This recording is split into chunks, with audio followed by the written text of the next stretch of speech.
Hey guys. Tonight, we journey deep into the cobblestoned alleyways of medieval Europe where dinner is bubbling. Steam rises from a dented iron pot, and the smell is suspiciously fishy. Somewhere between charred mystery meat and honey-roasted hedgehog, you're about to discover why medieval people loved the grossest treats, not just tolerated them, loved them. You, on the other hand, probably won't survive this supper without gagging at least twice. Just warning you. So, before you get comfortable, take a moment to like the video and subscribe, but only if you genuinely enjoy what I do here. And, hey, drop your location and local time in the comments. Let's see who else is snacking on weird history at 2 a.m. Now, dim the lights. Maybe turn on a fan for that soft background hum. And let's ease into tonight's journey together. The sun has barely risen. And already the street is loud, with morning calls black-robed vendors dragging pushcarts. Chickens dodging slop. The clang of tin ladles against cheap iron pots. You pull your hood tighter and follow the scent of something sizzling. Something almost delicious. Until you get closer, the meat is charred at the edges, dripping with lard. But it's not pork, or beef, or anything you'd recognize in a supermarket today. The vendor smiles with a few too many teeth missing and gestures to the skewer, hot and fresh. He says, slicing a thick coin of the stuff and slapping it into a hunk of rye bread. Catch of the day. Oh, you're too polite here. Maybe too hungry to ask what kind of catch this is. You take a bite. It's chewy, greasy, sort of tangy. Not the good kind of tangy. More like marinated in someone's boots, tangy. A bit of bone crunches at the back of your teeth. Is that fur? Welcome to medieval street meat. No health inspectors. No refrigeration. No labeling laws. If it walked, trailed, or died within 24 hours and hadn't started visibly decomposing yet, it might just qualify as lunch in a city like London or Paris during the Middle Ages. Meat from unauthorized markets came with risk baked in, while nobles dined on fresh venison or roast swan. Commoners got the leftovers literally. Internal organs, congealed blood, bits of stray dog, cat, or even hedgehog made their way onto skewers sold near the dung heaps behind butcher shops. The term mystery meat wasn't a joke, it was survival. Historians still argue whether street meat vendors truly served cat and dog on a regular basis, or if those were just exaggerations whispered by nobles to discourage mixing with the rabble. But archaeological digs in old marketplaces have unearthed plenty of animal bones that don't exactly belong in your average farmyard. And sometimes, what you were eating wasn't even meat at all. One London ordinance from the 14th century cracked down on vendors, disguising spoiled or dyed horseflesh as more appetizing cuts. Some, especially cheeky sellers, would mash together scraps of offal, moldy bread, and fat into a kind of medieval hot dog. Add spices to mask the decay, and voila, snack. You can barely choke down.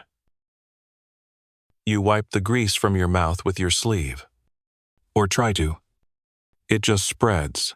The bread isn't helping. It's thency, coarse, and full of bits. You feel something hard between your teeth and hope it's not a pebble. It might be, or it might be bone meal, or just medieval baking. You sit on a crooked wooden bench as more workers shuffle past, grabbing meals wrapped in rough cloth or held precariously on clay plates. A man beside you bites into something that squelches. He nods to you. Ox lips, he says proudly, chewing like it's caramel. You stare down at your own half-eaten sandwich. Maybe you don't want to know. Still, there's a strange rhythm to this chaos. A roasted animal carcass twirling on a spit. Lads with soot on their cheeks, licking soup off their fingers. Women hawking pickled eggs stored in smoky vinegar barrels. People here don't just eat to live, they seem to enjoy this. They find pleasure in the crunch of cartilage, in the chew of tendon. It's a different kind of culinary thrill. Coin. Really, when you realize how far removed it is from modern life. You're not choosing between oat milk or almond milk here. You're choosing whether your mystery stew includes tripe ear, extra tripe. Now someone's bringing out a new treat. A tray of steaming meat pies, each one oozing grease through its cracked crust. You reach for one cautiously, but the vendor stops you. Pig bladder, he says. You hesitate. He clarifies. Used as casing? Keeps the flavor in. Ire. You nod like that somehow makes it better. There's another smell. 2. Something richer. Almost spicy. It comes from a pot as wide as a barrel, set over low coals. A woman ladles out a dark brown mush and spoons it onto slices of bread. Black pudding. Someone murmurs behind you. Blood sausage. Made with oats and pig blood and seasoned with salt, pepper, and whatever dried herbs someone had lying around. It's a breakfast staple for the brave. Your stomach twists in protest. But your curiosity wins. You taste a little. It's oddly good. Earthy. Warm. Strangely comforting. Then you remember what's in it and gag just a little in your throat. A boy beside you cackles and says, "First time?" You nod. He tears off a piece and adds, "Wait till you try the spleen fritters." Ho! The street buzzes louder as more stalls open. A traveling merchant passes with a sack of what looks like shriveled chicken feet. A baker pulls a tray of flatbread from a soot-stained oven. Brushing off what might be a shore, might not. The air grows thick with scents. Pepper, vinegar, charred meat, and something sweet underneath it all, like burnt sugar and dried lavender. You catch sight of a skewer, topped with what looks like frogs, roasted and crisp like kebabs. A man walks by, gnawing on one like it's a corn dog. Frog's legs, you ask the vendor. Rats, he says casually. You put the skewer back. Medieval palates weren't just tougher, they were inventive. Spice was gold. Sugar was exotic.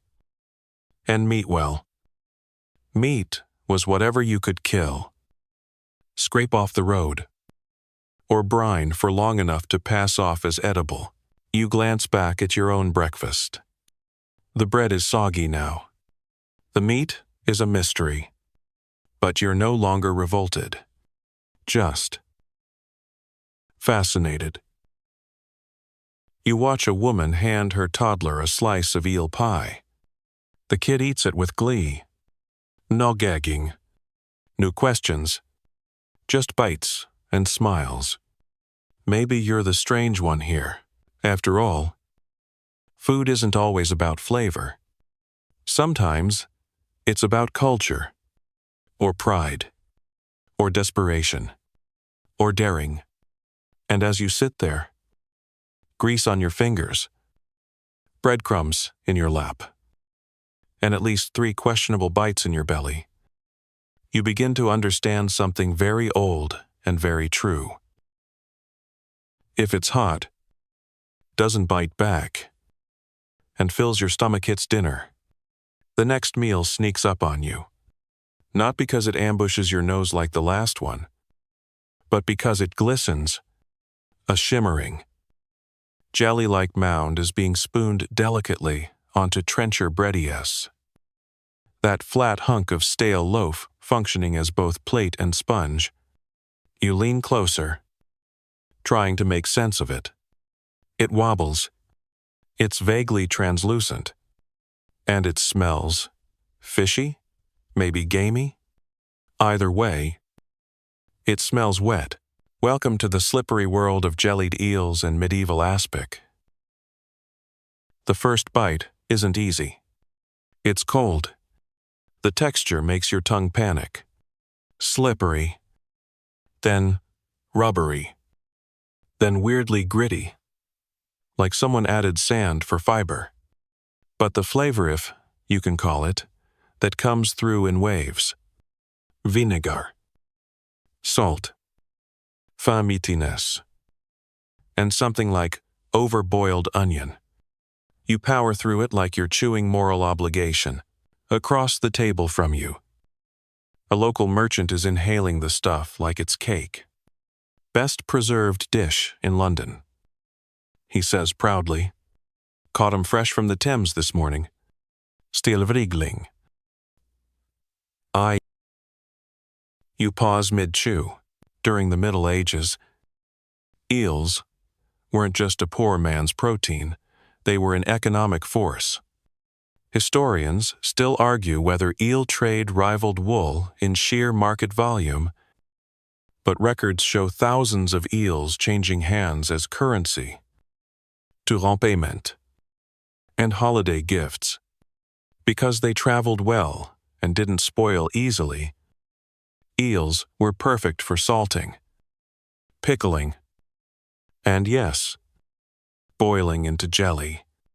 That jelly, technically called aspic, came from animal collagen, usually boiled down from hooves and bones.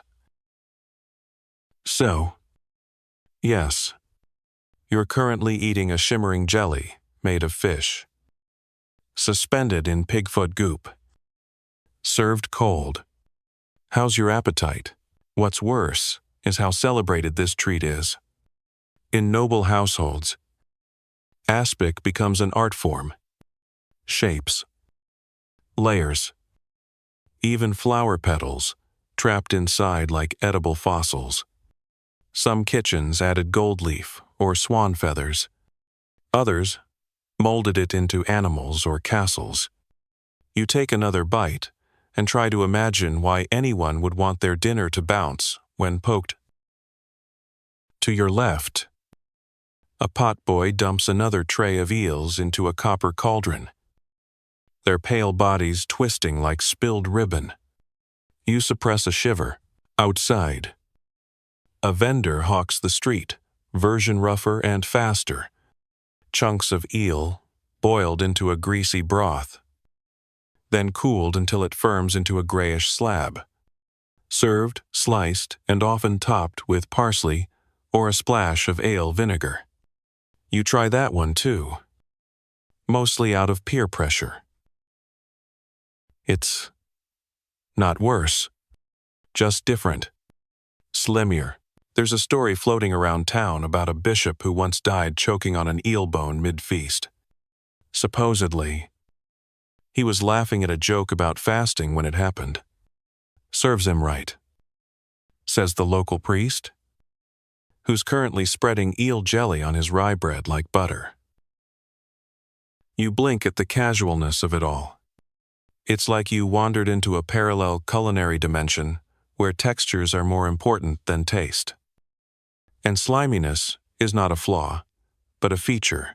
Now someone hands you a dish that raises even more questions. A mound of aspic. Yes, But this time, it isn't fishy. You spot flecks of shredded meat. A hint of something red. Maybe carrot or beetroot. This one is made from poultry. You're told. Or possibly squirrel. The cook isn't sure. The key is the gel. It holds it all together like edible glue. You manage 3 bites before your mouth gives up on trying to chew and just sort of gives in.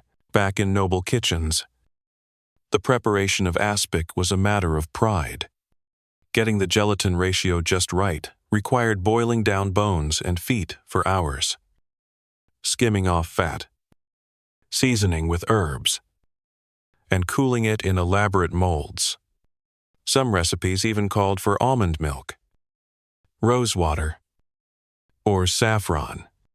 Imagine putting that effort into something that looks like a failed science experiment and tastes like salt met regret. Still, aspic wasn't just about flavor. It was about status. To be able to serve preserved meat in jelly meant you had enough meat to spare, enough labor to render the gel, and enough patience not to just throw everything in a stew and call it a night. You begin to notice something. While you're trying not to gag, others are enjoying it. Really enjoying it. They scoop jelly onto bread, mix it into porridge, even add it to beer. One man slices a round of jellied hair and places it reverently atop a piece of sharp cheese. He nods in bliss after each bite, eyes closed like he's meditating. Historians still argue whether aspic was truly loved by the average peasant or simply endured as a preservation method. But in this moment, it seems genuine. These people like this stuff. It's filling. It's cool on a hot day. It doesn't require reheating. And it lasts longer than your patience does. A boy walks past with a thick wedge of something greenish and clear. You ask what it is? Froglegieli. He chirps. For Lent. And of course it is. Religious fasting rules added layers of culinary acrobatics to the medieval diet. Meatless days, sometimes as many as 150 a year, meant finding ways to preserve fish or amphibians in a way that felt indulgent without breaking divine law. Aspic became the loophole. You couldn't eat meat. But if it was cold, fishy, and encased in translucent goo, somehow it passed. Another theory suggests that jelly meals helped balance humors. Yes, those bodily fluids, medieval folks believed controlled everything from your mood to your bowel movements. Gelatin, being cold and moist, was seen as tempering the excess heat and dryness of red meats. Whether that's comforting or not is up to you. You stare at the last trembling bite of eel aspic. It sits there on your trencher, like it knows it won. You eat it with a sigh, and try not to think about texture. A musician strolls past playing a bone flute, literally a flute made from a sheep's femur. He stops to sample the jelly, compliments its wobble, then keeps playing. It's oddly charming. You look around and realize no one else is grossed out. Not the merchants. Not the monks. Not even the toddlers, smearing aspic into their hair. You, with your modern sensibilities, are the odd one out. Here, jelly isn't just dessert. It's dinner. It's preservation. It's ingenuity in a pot. Still, as you scrape the last bit of it from your wooden spoon, one question lingers at the edge of your thoughts. Why couldn't they just invent Tupperware? You wake to the sound of a bell, tolling somewhere in the fog. Your stomach still squelchy from eel jelly, and dreams of slippery banquets. But it's breakfast now, and you've been promised something special. That word should concern you by this point. It always means your taste buds are about to be betrayed. A pot bubbles on the hearth of a nearby tavern. The innkeeper beckons you forward with the warmth of someone who deeply believes in her recipe. She ladles out something thick and dark, flecked with oats and shiny at the edges, like it's been glazed with a brush dipped in shadow. Blood pudding, she announces, freshly boiled. Hote, you hesitate. It's a sausage? She nods. Mostly pig's blood. Some barley. A pinch of sage, cured overnight in a sheep's intestine. And just like that, your appetite performs a somersault off a cliff. But you take a bite anyway. The texture surprises you first. Crumbly, but soft. The taste metallic. Earthy. Like a deep forest floor that somehow learned to cook. It's salty. Spiced. Not unpleasant. But, undeniably, bloody. Blood sausage, or black pudding, has deep roots across medieval Europe.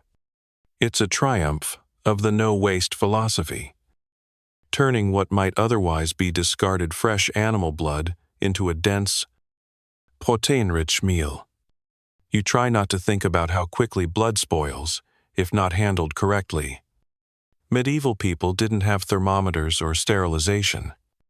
They had instinct, gut feeling, and probably gut problems. Still, blood was sacred. It was life-giving, symbolic, and, depending on where you lived, magically protective. Some people believed that consuming the blood of a strong animal could make you braver. Others thought it balanced your humors. That blood to blood restored vitality. Historians still argue whether blood dishes were more common among peasants, who needed to use every part of the animal, or among nobles, who saw them as a delicacy. Some castle kitchens even flavored blood sausages with raisins or mint, because if you're going to be horrifying, you might as well be fancy about it. The innkeeper drops another slice of pudding onto your plate. This time, next to a wedge of raw onion and a scoop of stewed apples, cuts the richness. She says with a wink, you chew dutifully, alternating between metallic crumble and sour crunch. The apple helps. Surprisingly, your stomach starts to settle.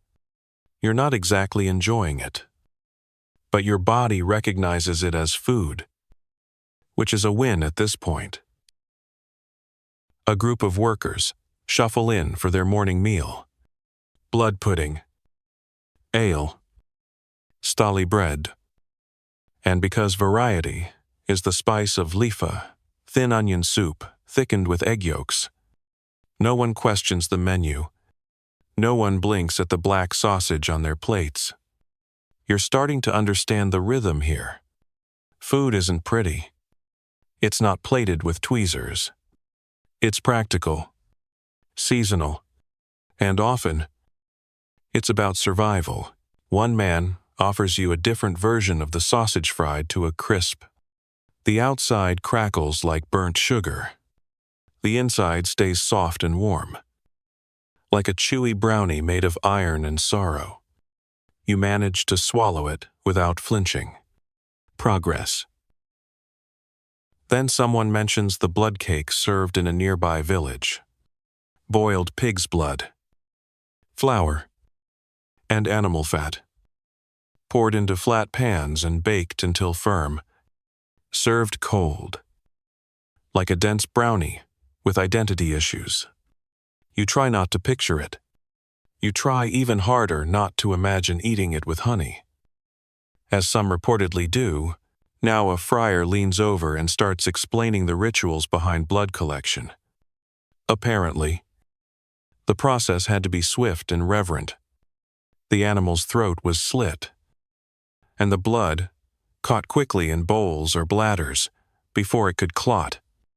If it did, tough luck, you'd end up with a chewy red sponge instead of pudding. Sometimes they'd stir salt into the blood mid-collection to keep it liquid.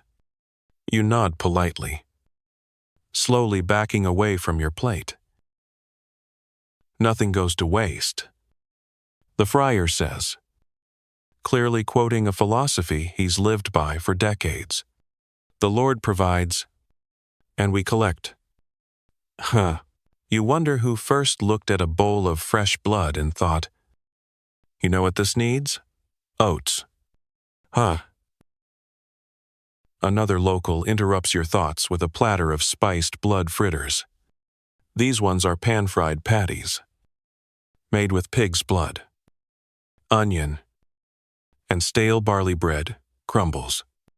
He calls them poor man's steak. You bite one and are hit by a crunch of fried edges and the same unmistakable iron tang beneath. It's less jarring than the pudding. Almost. Cozy. You're disturbed by how not awful it is. Somewhere in the tavern, a man plays a lute. Badly. A woman sips ale and gnaws on what might be a blood sausage wrapped in cabbage. The air smells like firewood, meat, fat, and caramelized onion. It's warm, loud, comforting. You're still mildly horrified. Sure, but also weirdly touched by the communal nature of it all. You sip a cup of ale, hoping to rinse the taste from your mouth. But the ale is warm, flat, and filled with tiny floating particles. One of them wiggles. You ignore that. A merchant at the far table tells a tale of a feast in France where blood sausages were molded into the shapes of animals. They had a whole piglet made of blood, he says. Feet and all. Eyes carved from turnips. He laughs. You laugh, too. Uncomfortably, historians still debate whether some of the more decorative blood dishes were served only for show, never eaten, like the medieval equivalent of a cake made entirely from fondant gorgeous to look at, miserable to chew. And yet, in these dishes, you see a strange kind of resourceful joy. They didn't waste what they had. They worked with it. They fried it, baked it, seasoned it with herbs, wrapped it in leaves, served it with love. You don't have to like it, but you do have to respect it. Your plate is mostly empty now. A last smear of dark pudding glistens on the edge. You wipe it up with bread. Outside, the fog has lifted slightly. The air is clearer, and your stomach is surprisingly full. Not queasy, not thrilled, but steady. You step out of the tavern and glance back at the sign. A wooden pig painted with a sausage for a tail. Someone's idea of humor. Maybe. Or just good branding. You smile, then burp quietly into your sleeve. Iron and apple. A medieval breakfast of champions. You're walking through a bustling village square now. Market stalls flapping in the breeze, and a fresh sack of barley slung across your shoulder partly for trade, partly for camouflage. It's better to blend in when you're not entirely sure whether the next meal will be edible or an alchemical experiment disguised as porridge. Your boots crunch over packed dirt, and the smell of roasting meat lingers in the air. But your stomach isn't ready for more animal parts today. You're hoping for something simple. Maybe just a slice of bread. Foolish optimism. The baker's stall beckons with warm loaves stacked high. Steam still rising from the top ones. You grab a hunk, already savoring the idea of crust and comfort until you take a bite. It tastes off. Not just stale. Not just bland. There's something sharp. Something bitter. You chew slower. Then you notice the texture. It's not just flour and water in this bread. There are hard little granules in there. One crunches, and you swear it feels like sand. You hold it up to the light, studying the crust. And then you hear the vendor mutter behind you. Good batch. The ergot came in strong this season. Oh. Ergot? Oh no. That's when the dots start connecting. Your mouth goes dry. You've just taken a hearty bite out of moldy bread. To be fair, the mold wasn't always obvious. Ergot is a fungus that infects rye and other grains, especially in damp storage conditions. And medieval grain storage was, let's say, not ideal. Picture burlap sacks in a musty wooden granary with rats, damp hay, and a general vibe of, we'll fix that leak next year. I'm 6. Historians still argue whether medieval people truly understood the connection between moldy rye and illness, or if they simply saw the resulting fits, convulsions, and hallucinations as divine punishment or demonic possession. You're just trying not to swallow another bite. The symptoms of ergot poisoning could range from stomach cramps and tingling fingers to full-on hallucinations, Zeitzuhas, and even death. People who suffered from it sometimes believed they were on fire or could see visions. Some even danced uncontrollably, leading to bizarre outbreaks of dancing plague across Europe that scholars still try to explain. You look down at your bread, suddenly far less hungry. But the thing is, this bread isn't unusual. It's normal. The average peasant in Northern Europe didn't get pristine white flour. That was for the rich, who sifted their wheat and had their own mills. You get rye, barley, oats, and whatever filler was handy, tree bark, legumes, even ground nutshells, or brace your self-dried animal bones. If it stretched the dough, it went in. You take another bite anyway, because you're hungry, because you're trying to fit in, because, weirdly, you want to understand. The bitter note lingers, sharp and almost metallic. You wonder how many medieval folks just thought that was the taste of bread. Some loaves were so tough they had to be soaked in ale or broth before eating. Others were nearly inedible after a day or two, hardening into the infamous stone bread that could be repurposed as a makeshift weapon. One woman near you gnaws on hers like it's a rawhide dog chew. No complaints, no wincing, just business as usual. Then a baker starts unloading a cart of what he proudly calls festival loaves. These are shaped like animals' rabbits, fish, little twisted dragons.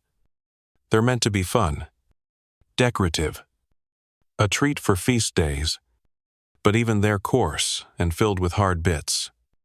A child bites into one and immediately chips a tooth. The father sighs and says, "That's why you soak it first." A nearby monk offers you another type of bread. This one is black, truly black, burnt on the outside, heavy as a brick, and almost sour. He calls it famine bread, made when supplies are low, often stretched with lichen, bark, or mashed roots. It smells like despair, You take a bite and almost immediately regret it. It tastes like soil mixed with charcoal and sadness. Still, it filled bellies during times of plague and war. It kept people alive. And for some, that was good enough. You ask the monk if people ever got sick from this. He shrugs. People get sick from everything. Bread, air, water, kissing the wrong relic. Huh. Fair enough. Another villager tells you about a year. When the harvest was so poor, they ground down dried nettles and used them as flour. It worked. Technically, but everyone's mouth turned green. Felt like chewing a hedgehog. He adds, not entirely joking. You begin to realize that medieval bread wasn't just a meal. It was an index of suffering. When the bread was fluffy and golden, life was good. When it was black, bitter, and made of bark, things were dire. You look at the half-finished loaf in your hand. Its gritty bits, glinting in the sun like tiny stones. Suddenly, those visions and convulsions from ergot don't seem so far-fetched. The idea that a population regularly consumed a mild hallucinogen without realizing it well, that might explain a lot. Like why someone once tried to baptize a chicken, or why a town declared war on a comet. Or why that guy is trying to convince a goat to predict the weather. Maybe they were all just hungry, slightly poisoned, and doing their best. You chew slowly. Now, more thoughtful than disgusted. This bread has seen history. It has fed armies and monks, peasants and plagues. It's been clutched in shaking hands during sieges, blessed by priests in quiet desperation, and broken on rough wooden tables where families prayed it wouldn't be their last meal. There's something beautiful in that, even if it crunches weirdly. You finish the last bite, wincing as a seed sticks in your molar. The market noise swells again, laughter. Agling. A distant pig squealing. Life. Carrying on. You take a long drink from a water skin. The water tastes like old metal and herbs. You try not to question it. And then you spot someone holding a cup of thick barley ale, the foam clinging stubbornly to the sides. You remember what comes next in your culinary Turand. Your stomach gives a small, nervous gurgle, because if moldy bread didn't kill you, the medieval beer just might. You lift the cup to your lips, eyeing it like it might bite. It's lukewarm, cloudy, and smells faintly of wet hay and overripe banana. The banana had spent a weekend in a root cellar during a thunderstorm. You brace yourself and take a sip. It tastes odd. Not bad. Not good. Grainy. Sour. With the gentle fizz of something that wants to be carbonated, but got tired halfway through. It leaves a murky film on your tongue, and a strange warmth in your belly. Like a campfire, started under questionable circumstances. Welcome to medieval ale. The lifeblood of Europe's drinking habits, and, yes, it's probably got floaties in it. Unlike modern beer, medieval ale wasn't brewed for flavor. It was brewed for survival. Water was often too contaminated to trust, especially in towns where human waste and animal runoff turned rivers into disease, soup. Fermentation, though poorly understood, had a cleansing effect. So most people drank ale all day. Everyday adults. Children. Even nuns. You weren't day drunk, you were hydrated. But don't romanticize it too much. The ale you're sipping? It's probably made from half-spoiled barley, boiled in a cracked kettle, and cooled in an open tub with a layer of burlap and hope. Some brewers added herbs or spices to mask the flavor. Others just relied on time to soften the edge. You look at the bottom of your cup and see a thin, gray sediment swirling slowly. You decide not to ask. The brewer smiles and hands you a fresh jug, grinning like a man who's never heard the phrase food safety. His alehouse is a hut with a dirt floor, a chimney that exhales more smoke than heat, and barrels stacked in a corner, leaking sticky puddles that attract flies the size of grapes. You sit at a crooked bench, sip again, and wince. The taste clings to your teeth like damp cloth. "Best in town," he says proudly. You nod, unsure if you agree, unsure if your tongue still functions. There's a plate of something mushy next to your drink barley mash, mixed with turnip peelings and maybe a rogue carrot. It's the sludge left over from brewing. Some eat it. Some feed it to pigs. Some just let it rot in a ditch and sprout mushrooms. Today, you're eating it. One bite, and your face contorts into the universal medieval expression for "this was a mistake." It tastes like the inside of a broom. To add to the ambiance, a rat scurries past your boot and steals a chunk. He looks his mug. You wonder if he's developing a taste for barley. 2. In noble houses, beer gets a fancier treatment. Better grains, imported hops, the occasional floral infusion. Hops, in fact, are a relatively new invention during parts of the Middle Ages. Early beers didn't use them, relying instead on gruita blend of herbs like yarrow, mugwort, and rosmarito bitter and preserve the brew. Some recipes even included henbane or belladonna for that mildly psychedelic finish. Historians still argue whether brewers knew these herbs could cause hallucinations, or if they just chalked it up to a really spiritual pint. You glance back at your own cup. If this was made with herbs, they were probably trampled before use.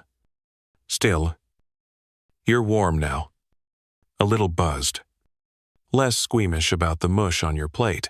Someone beside you raises a toast. You join in. To clean water that isn't. The alehouse erupts in laughter. A man across the bench starts telling you about his worst brewing mistake. He used moldy barley, let it ferment too long, and forgot to strain it. What came out looked like porridge and smelled like socks. They drank it anyway. We were sick for a week, he says, chuckling, but it kept the plague away. Correlation, not causation. You think, but don't say aloud. Others join in with their own tales of brewing disasters. One guy accidentally used salted grain and ended up with what he called brine beer. Another let a goat fall into the vat, drained it anyway, claimed it gave the ale notes of barnyard. A woman in the corner offers you her own homebrew dark. Thick, almost syrupy. You sip and feel your eyebrows rise involuntarily. It tastes like roasted bread, dipped in honey, and left next to a smoky fire. Not bad. Definitely weird. But drinkable. You nod in appreciation. That's goat spit, she says with a wink. You try not to retch. Apparently, some brewers used saliva starters, literally spitting into grain to kick off fermentation. It's not as unhygienic as it sounds, at least by medieval standards. And before you scoff too hard, Remember that modern sourdough starts with wild yeast. 2. So really, who's judging? Still. Your stomach gives a polite lurch. You take a walk outside to clear your head and maybe your palate. The air is damp, carrying the scent of hay, smoke, and beer burps. Children chase chickens between barrels, and someone's selling pickled eggs that look more like science experiments. You pass by another tavern where a sign reads, "Ale and bread no questions asked." It feels ominous and strangely inviting. Inside, a group of laborers are drinking from communal bowls, bowl sharing what looks like barley gruel and calling it liquid bread. They pass it around like it's sacred. You take a sip and realize it's not beer. It's something else. A fermented slurry with a hint of molasses. Slightly sour. Slightly sweet. It clings to your teeth like sadness. This is for the strong. Someone says. You believe them. As you sit, nursing your drink, you hear whispers about something called ale conning, a medieval quality control ritual where a tester would pour a sample onto a wooden bench and then sit in it. If they stuck to the bench after some time, the ale had enough sugar to ferment well. If not, the brewer might get a finier, a swift kick in the pants. You shift in your seat, suddenly more aware of the sticky cushion beneath you. You take a final sip. Swish it around your mouth, like you're some kind of ale sommelier, and then swallow hard. The taste is still strange, but your body's adapting. The warmth spreads through your chest. The edges of your vision feel fuzzier. Your stomach, which once staged open revolt against eel jelly and blood sausage, now just mumbles tired complaints. You've survived the bread. You've endured the beer. You're becoming one of them. A medieval diner. Battered, but not broken. Your tongue may never forgive you. But your belly is learning. Outside. The light is shifting. Smoke rises lazily from chimneys. Somewhere, someone is preparing salted cod for tomorrow's fish day. You clutch your cup, breathe deep, and brace yourself for the next ordeal. Because if beer's the best they've got to drink, imagine what they do to fish. You wake with your tongue glued to the roof of your mouth, and a vague memory of barley mush doing the tango in your stomach. There's an acrid aftertaste, like someone lined your throat with damp straw. Outside, bells ring the hour again, and your host bless. Her medieval heart is already clattering pots over the hearth. It's Friday, she says brightly, as though that explains the sheer gloominess in the air, and then it hits you. Fish day. The church mandated meatless days throughout the week. But Friday? That was fish day. Everywhere. For everyone. Whether you were a nobleman with a trout pond, or a peasant with access to whatever washed ashore last night. Today meant one thing. Fish. And lots of it. You're handed a wooden bowl filled with something that smells like wet socks and looks like driftwood. It's dried cod. Rehydrated. Boiled.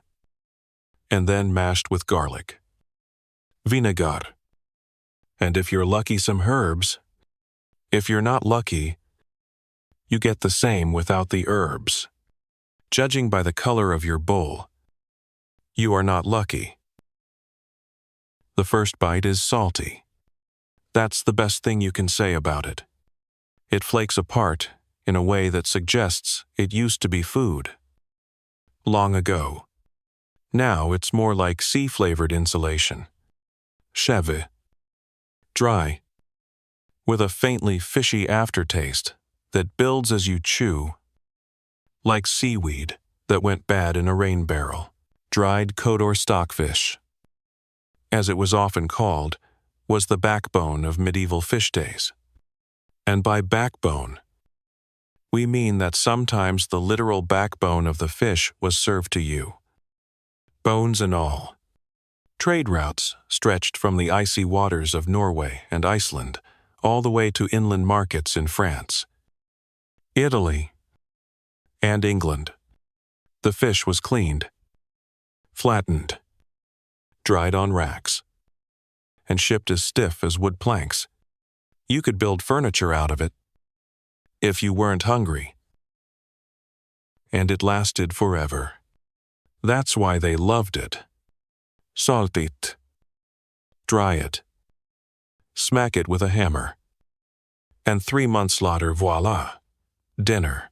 You struggle with another bite. The texture is like leather that got boiled, then left in a dusty attic. One of your molars may never recover. A child nearby munches on something suspiciously gray, dipped in mustard seeds. You ask what it is. She holds it up proudly. Pickled herring. She chirps. Of course it is. The pickling is an improvement. If you're into vinegar and eye-watering brine, you try a bite and feel your cheeks pucker, like they're trying to escape your face. It's sour, salty, tangy, with a rubbery bite and tiny bones that lodge themselves lovingly in your gums. The girl giggles and pops another in her mouth like it's candy. You sip some water. Bad choice. The fish taste blooms again. Now, it's personal. Historians still argue whether medieval people liked fish days or just endured them under religious obligation. The wealthier households could turn fasting into a kind of flex. Elaborate fish peas, shaped like castles, stuffed with eel, trout, pike, and spiced lamb-preserved cold, decorated with gold leaf, and displayed like edible trophies. But for most people, fish day meant dried cod, maybe soaked in ale if they had any to spare, and served with boiled leeks or onions. Someone next to you unwraps their lunch. It's a paste, greenish, lumpy, smeared across a slice of old bread. What is that, you ask? Anchovy pudding, he replies. You blink. He scoops a bite with his finger and eats it like icing. You try not to gag. To be fair, there were creative fish dishes. Fried eels rolled in almond flour. Pike meat, mashed and pressed into molds, shaped like saints. Even oyster puddings, which were exactly as disturbing as they sound. But you get another ladle of boiled cod mush. You chew slowly. The taste becomes a rhythm. Salt, rot, vinegar, regret. Now the village priest is making the rounds with his fish sermon, reminding people that fasting is good for the soul. He nods toward your bowl and says, "Better this than roast pig on a Friday." You nod. Weakly, mortify the flesh to strengthen the spirit, he says, sipping what smells suspiciously like fish broth mixed with ale. Outside the tavern, you hear vendors shouting about fish pies. Your curiosity outweighs your good judgment. You follow the smellin' odd combination of burning crust and pond water and find a man pulling charred pastries from a soot-caked oven. You buy one. It's warm, flaky, almost hopeful. Then you bite into it. Fish bones. Dozens of them. It's like chewing a hedgehog. The filling is moist, but not in a good way somewhere between cat food and a swamp. You swallow it anyway, mostly out of fear. A man beside you smears his pie with a mustard paste, so strong your eyes water just watching. He offers you some. No. Thank you, you whisper, weeping quietly into your crust. Later, you try dried sardines wrapped in cabbage leaves. The leaves are tough. The sardines are tougher. One of them might still be alive. The salt content dries out your mouth instantly. You start dreaming about apples. You find brief salvation in a smoked trout served on a leaf of sorrel. The flavor is subtle, the smoke distracting. You allow yourself a moment of joy. It's short-lived. The next course is jellyfish. Yes, jellyfish. Someone thought it would be a good idea to boil one. Toss it with vinegar and rosewater, and call it a Lenten delicacy. You don't even try it. You just stare. Fish days were supposed to be about penance. You are very penitent. You return to your bench, nibbling dry bread, just to reset your taste buds. A dog licks your hand. You consider feeding him your last piece of cod, but he sniffs it, sneezes, and walks away. Even the dog has standards. You sip a little more of that thin ale from before. The fish taste won't leave. It haunts you now, lives behind your molars. Whispers of scales and brine, still. It's amazing what people learn to do with fish. Pickled, salted, dried, smoked, mashed, boiled, fried, fermented, and yes, even jellied. It was a versatile ingredient in a time of rigid fasting rules and scarce livestock. People made it work. People found comfort in it, or at least, they found calories, which, honestly, was half the battle. As the sun lowers, you watch a group of villagers sitting by the riverbank, passing around a pot of stewed eels. They laugh. They eat. They're not pretending to like it. They do like it. You chew a piece of dried trout and try to believe it's not the worst thing you've tasted all day. It's not.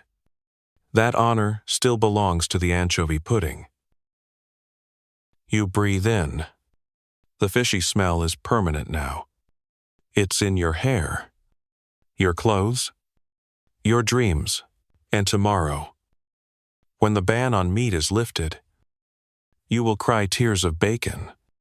The dawn arrives, smelling faintly of wet wool and wood smoke, and the town is already clanging with the promise of meat. Glorious meat. No more dried cod. No more herring paste with the consistency of damp cloth. Today is a feast day. No fasting. No fish. Which sounds wonderful until someone slides a wooden bowl your way and says, with real pride, boiled sheephead, eyebrow. You stare down into the steam. Two dull eyes blink back. You blink harder. The head is split in half. Teeth bared in a rictus grin. Tongue lolling out as if exhausted from being dinner. A few stray wool fibers cling to the chin like a forgotten beard. You glance up at the man beside you, who is already gnawing contentedly on a cheekbone. You take your spoon and start delicately scooping meat from under the eye socket. It's soft, gelatinous, oily, and smells, faintly, like a barn. Not an offensive barn. Just one that hasn't been cleaned in a while. Boiled sheephead.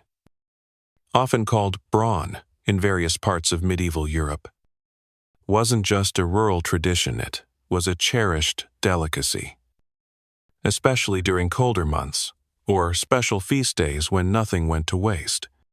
Every part of the animal was used: cheeks, tongue, even the brain if you were feeling bold, which, today, unfortunately, you are. You carve off a slice of tongue. It's firmer than you expect. Smooth. Slightly springy. The flavor is mild. Almost sweet. And not nearly as traumatic as the texture suggests. Still, your mind keeps flashing back to the face. The expression. It knew. A boy nearby slurps the eye from his bowl with alarming speed and says, "Best part," before licking his lips with glee. You nod slowly, pretending you didn't just throw up a little in your mouth. Your host ladles broth into your bowl. It's cloudy and rich, with floating specks of herbs, onions, and fat. Not bad. All things considered. The sheep's brain is floating gently at the bottom. Like a sleeping jellyfish, you eat around it. Historians still argue whether the sheep's head was primarily peasant food or a rustic treat enjoyed across classes. While nobles might turn their noses up at the sight of nostrils in their stew, the records do suggest that elaborate head dishes made appearances at feasts spoiled, roasted, sometimes stuffed with breadcrumbs and herbs, then artfully reassembled and served whole. Like a jigsaw puzzle of regret. You remember one noble household recipe that involved gilding the teeth with gold leaf. Nothing says opulence like a sparkling sheep grimace. In Iceland, this dish evolved into something called swith, where the head is singed to remove hair, then boiled and served with mashed turnips and potatoes. Here, however, there's no garnish, just meat, bone, and a general air of resignation. The man across from you offers you a chunk of jaw. Chevy, he promises. You accept it out of politeness. It is, in fact, heavy and cartilaginous, like trying to eat a damp boot. Someone else shows you a trick. Dip the meat in mustard, mixed with vinegar and wild garlic. It cuts the richness. It also makes your eyes water. But you admit, it helps. You begin to understand the ritual of it all. Boiling a head takes hours. It's not just food, it's community. You sit around the fire, trading stories, passing spoons, swapping skull halves. There's even a kind of competition. Who can suck the most marrow from the jaw?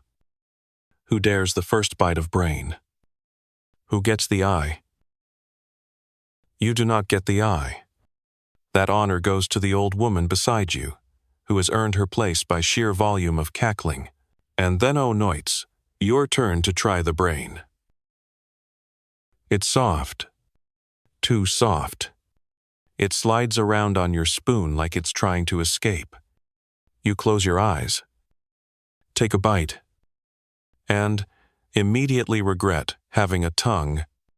It just is like iron, soap, and confusion.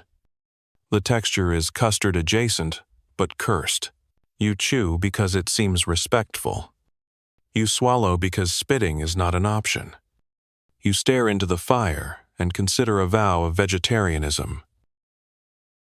A nearby child is eating boiled snout like it's candy. He crunches cartilage with the satisfaction of someone who's never read a menu. You envy his obliviousness. Your host, still smiling, places a small bowl in front of you with the words, "Dessert." You are instantly suspicious. Inside, curds of sheep's milk cheese sweetened with honey and cinnamon. Not bad. Actually good.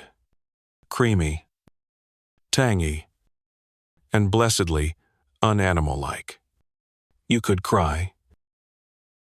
They let you sip something warm. Tumbled cider or spiced ale. You're not sure. It chases the taste of brain out of your molars. Your gratitude is visible as you sit back, sated and mildly traumatized. Do you listen to the laughter and clinking bowls around you? There's a strange contentment in the room, the kind that comes after surviving something both horrifying and communal. Sheephead wasn't glamorous. It wasn't meant to be, but it was food, rich in Protein, loaded with fat, and endlessly versatile. And in an age when every calorie mattered, it was a gift nose to tail. Nothing wasted. Not even the sockets. You take a final sip of broth and wipe your chin with a scratchy linen scrap. Outside, the world smells like hay and smoke. You survived eel, aspic. You braved blood sausage. You stared into the hollow eyes of dinner and came out the other side. You are becoming stronger, or possibly just more numb. And as your host starts talking excitedly about the next course, something involving cheese with a bite, you can only smile and nod. Because if sheephead was the warm-up, what comes next might actually move on its own. You don't get far before the smell finds you. It drifts through the thatched roofs and latches onto your clothes like a hungry spirit. It's pungent, wild, and deeply suspicious. You follow your nose, cautiously, like someone creeping up on a prank. It leads you straight to a cheese wheel perched proudly on a rough-hewn wooden table, gleaming faintly in the sunlight.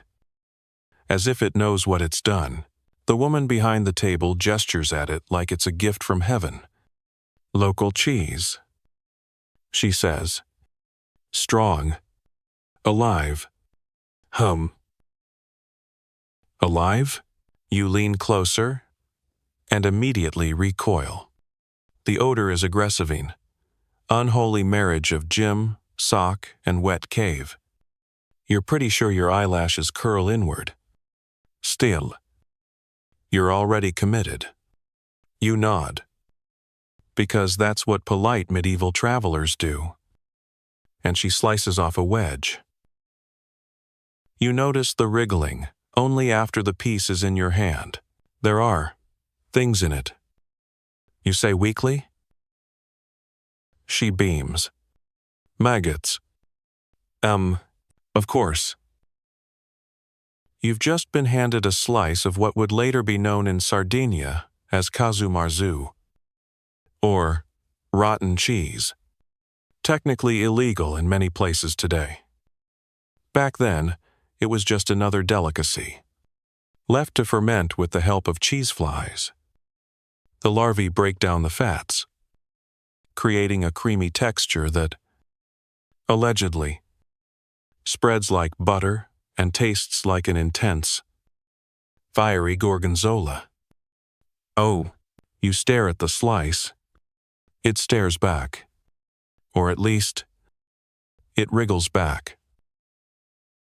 To be fair, not all medieval cheeses came with extras, but strong, runny, powerfully scented cheeses were widely loved. And cleanliness standards. Well, let's just say if it didn't kill you, it probably built character. You take a small bite. The taste is powerful, sour, tangy, with a deep barnyard funk. It's like licking a cow that's been thinking too hard about philosophy. The texture is oddly silky, which would be fine if it didn't come with the haunting sensation of movement. You chew slowly, carefully, pretending you can't feel anything. Nearby, A farmer digs into his own cheese, grinning through tears. Tingles the tongue. "Don't it?" he says. You nod. Your tongue is, in fact, tingling. So are your gums. And your will to live. Historians still argue whether maggot-laced cheese was a common rural treat or a fringe oddity limited to specific areas with very tolerant immune systems. Either way, strong cheese wasn't just tolerated, it was adored. The stinkier, the better. In some places, cheese was buried underground or stored in warm barns for weeks to ripen until it could nearly walk on its own. You rinse your mouth with cider, which only enhances the taste. Now the cheese is doing cartwheels behind your tonsils to escape. You visit a different stall, a safer one. You think, this vendor offers goat cheese rolled in ash. It's gray, dusty, and slightly damp. You ask why it looks like someone dropped it in a fireplace. Preserves it, he says. Keeps the flies off. You sigh. It's the little things. The ash doesn't affect the flavor much. It's earthy, with a sharp bite and a smoky aftertaste. Definitely more palatable than the maggot version, although the texture is still somewhere between fudge and toothpaste. You try sheep cheese next. This one's crumbly, salty, and stored in oil with bits of thyme. Better. Actually good. You get cocky and take a second bite. Then he mentions it's been aging in a pig's bladder for flavor. You drop the chunk, wipe your hands on your tunic, and smile as though that changes anything. A monk passes, carrying a basket of soft cheese wrapped in cabbage leaves. He nods, solemnly. Blessed by the abbot, he says. Cleanses the stomach. Hi. You doubt that. One cheese is marbled with blue-green veins. You think it's mold? It is mold. That's the point. It's sharp and mouth-puckering, and it makes your eyes water. A nearby woman smears it on a piece of dark rye and eats it like jam. Her breath could melt a church bell. By mid-morning, you've tasted 10 cheeses, each more deranged than the last. Some are sharp. Some are creamy. One tastes like old garlic and regret. But they all share one thing: fermentation gone rogue. That's what medieval cheese was: controlled decay. A culinary dare wrapped in linen and stored near animals, and the people loved it. They bragged about strength. Some would rub their cheese with herbs or wine dregs. Others added mashed figs, pepper, or animal fat. Some mixed it with eggs to make a kind of spreadable breakfast horror. And every village had its own version, its own stink, its own nickname for the cheese that bit back. You overhear a tale of a French castle where the chef was so proud of his cheese cave that he took guests on candlelit tours of the oldest wheels. One was rumored to have survived 2 sieges and a wedding. Guests swore it moved on its own. Another man tells you about a cheese buried in straw and left to mature for so long that it hardened into something like stone. They had to crack it open with a hammer. Inside, soft, golden glory. Or, so they said. He might be lying, but the glimmer in his eye suggests trauma back in the square. You try a final cheese, this one mild, creamy, pleasant, a beginner's cheese, and it tastes like salvation. Until someone casually mentions it was coagulated with rennet from a baby goat's stomach. You swallow hard. You start to notice your stomach is negotiating, not revolting, not surrendering, but definitely in talks. It's amazing how far people went to preserve milk without refrigeration. In a world of unpredictable seasons and short shelf lives, cheese was a miracle. A calorie-dense, portable, nearly immortal food source that doubled as a bonding experience or possibly a weapon. You wipe your hands and take a deep breath. The air now thick with livestock, smoke, and aged dairy. The cheese was strong. The cheese was weird. But the cheese was loved. And just when you think you've earned a break, someone taps your shoulder and says, "You haven't tried the desserts yet." You blink. They have desserts? Oh. Yes. The man says, with pepper, honey, and sometimes powdered antlers. Naturally, you follow the promise of dessert like a medieval bloodhound, hoping for mercy in the form of honey and fruit. After cheese that could double as chemical warfare and bread laced with mind-altering fungus, you're praying for something sweet, something innocent. A fig, a nut tart, literally anything that hasn't stared at you before being served. You arrive at a stall where bees buzz lazily over glazed pastries. And for a moment you think, this is it. We've made it. Civilization. A young woman smiles and offers you a small cake. Round and sticky. The surface glossy with golden syrup. Honey fritter, she says. Fresh this morning. You bite in, and your teeth sink into something warm. Soft. Sweet and spicy, not cinnamon spicy. Peppery spicy, as in black pepper. Your tongue reels. The honey coats everything in a warm hug. But then the pepper shows up with a broom and starts sweeping the back of your throat. You cough politely, and the woman beams. Extra spice for winter, she explains. Keeps the blood awake.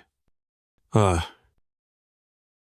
course, medieval desserts, it turns out, aren't about gentle sweetness or fluffy pastries. They're complex, powerful, and sometimes downright confusing. Sugar is rare and expensive, often imported at great cost. So most sweeteners are based on honey, dates, or boiled down fruit, must.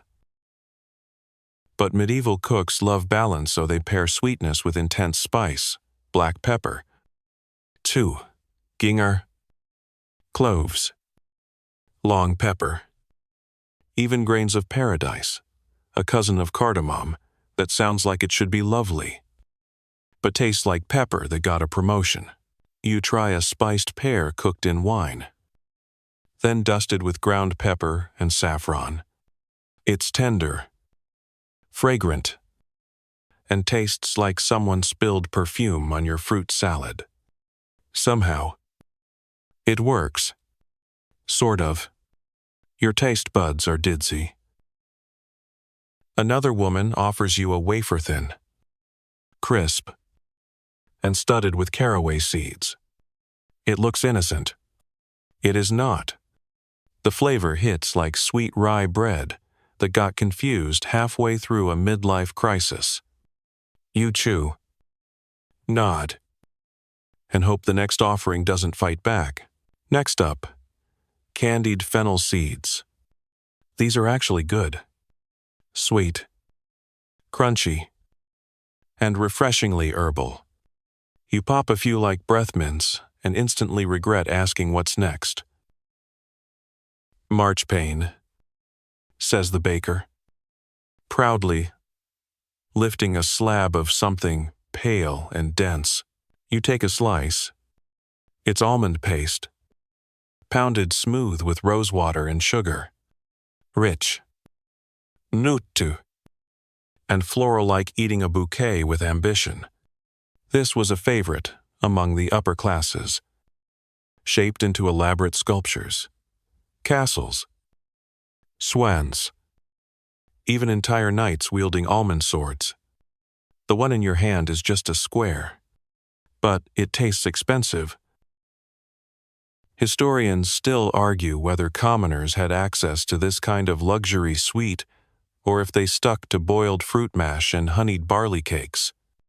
In this village, at least, the richer folks seem to share on feast days or show off. It's unclear. You try a saffron bun next. It's yellow, oddly savory, sweetened with honey and dusted with what might be crushed anise. The flavor reminds you of fruitcake, but with less regret. A monk passes by and hands you a digestive biscuit flavored with coriander, ginga, and what he calls a pinch of powdered horn. You blink. What kind of horn? He shrugs. Does it matter? You chew very slowly. Somewhere behind you, a child gnaws on a candied chestnut. You hear the crunch and look over to see his sticky fingers and blissed-out expression. For a moment, you feel hope. Then someone hands you a jelly made with boiled wine, Leona, and powdered venison antler. It tastes like a cough drop. Fell in love with venison jerky and eloped in a boiling pot of mead. You smile weakly. Then, the pie appears. It's small, hand-sized, and crusted with sugar. You bite in, expecting apple. Instead, your teeth sink into a mixture of dried plums, dates, raisin, suet, and meat. It's mincemeat, actual minced meat. In a dessert, you chew through the confusion. It's not bad. Exactly. Spiced meat and dried fruit somehow achieve balance, like a stew made by a pirate with a sweet tooth. You finish it and pat your belly, which is now humming a tune only bacteria can hear. Your stomach may never trust you again. Still, it's oddly touching how much effort goes into these treats. Sugar is rare. Almonds are rare. Saffron, practically gold. And yet, people spend hours boiling fruit, grinding spices, and molding sweets into animals or religious symbols. They craft them, not just to eat, but to celebrate, to mark time, to bring joy, even if the joy comes with a side of confusion and spice-induced hiccups. Now someone hands you a goblet of hippocrassa, spiced wine, sweetened with honey and steeped in cinnamon, ginger, and cloves. It's warm and rich, like drinking a spice rack that just got back from vacation. You sip slowly. It softens the edges of everything else.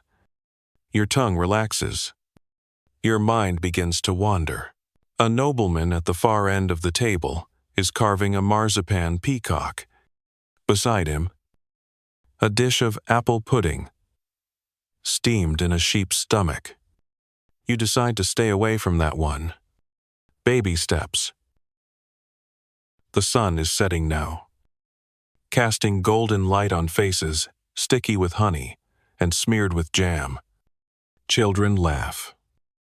Their fingers dyed purple from blackberry pastes. Even the village priest sneaks a nibble of a clove-stuffed pear and pretends it's penance. You exhale. Long and slow. You've made it through the desserts. You've survived peppered pears, floral fudge, and mystery meat pie. You may never crave a cupcake again. But you understand now, this isn't about sugar rushes or light snacks. It's about effort. It's about meaning. These treats are statements, feats of endurance, love, letters in spice. You smile, licking a drop of honey from your thumb. Then someone claps you on the back and says, "Time for the offal." Oh, you freeze. The what? Offal. Innards. Guts. The good stuff. Fried in goose fat. You'll love it. Oh. Of course you will. You don't run. But your feet move with all the joy of someone walking into a dentist's office where the tools are just rocks and prayer. The word offal keeps repeating in your head like an echo in a dungeon. Innards. Guts. The leftovers of the animal that somehow, in the medieval kitchen, became the main attraction. A young man stirs a wide, shallow pan over an open flame.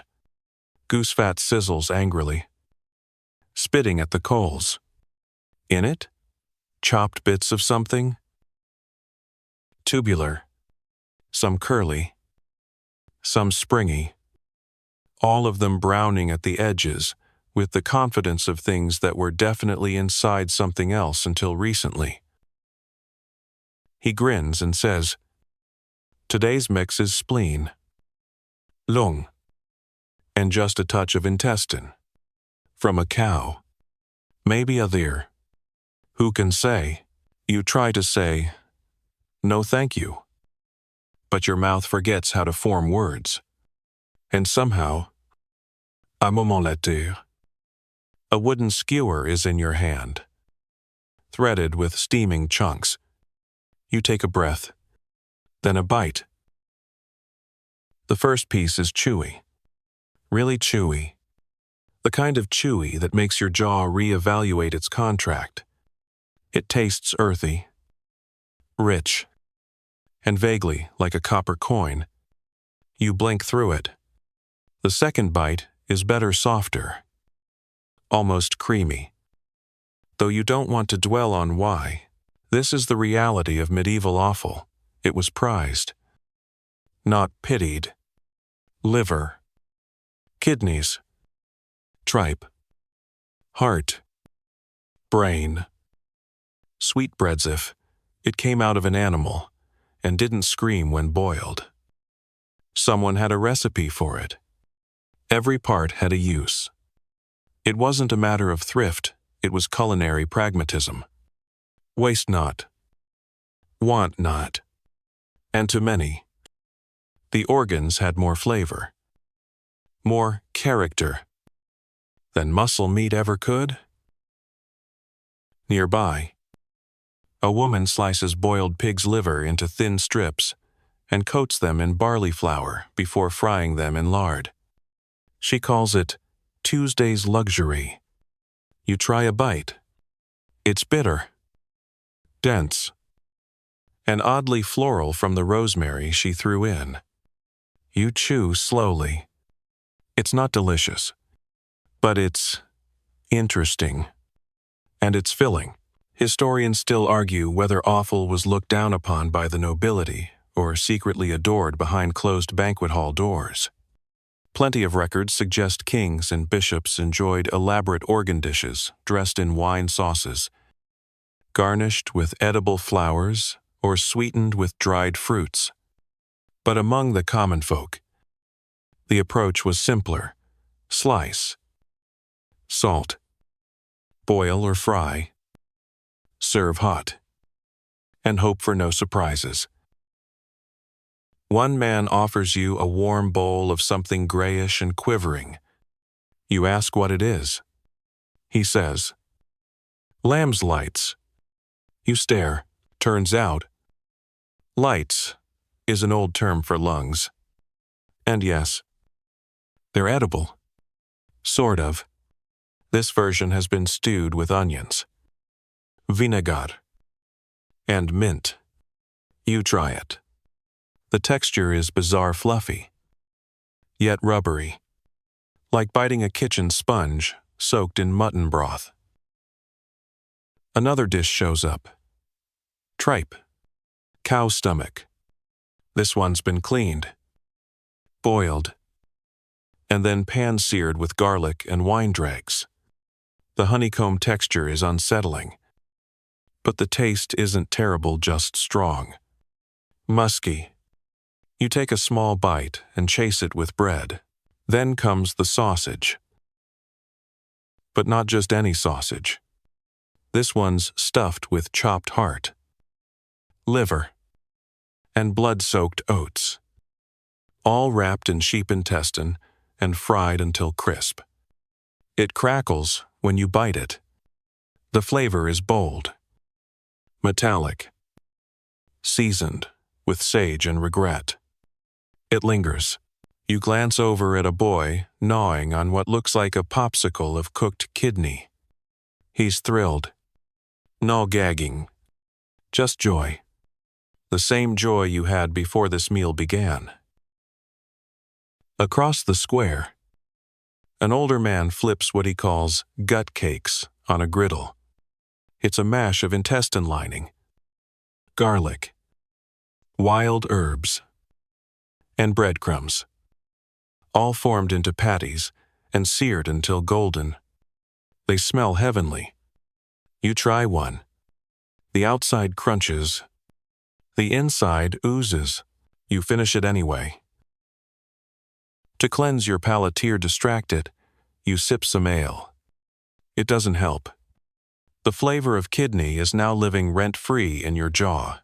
You hear someone shout, "Who wants the gizzard?"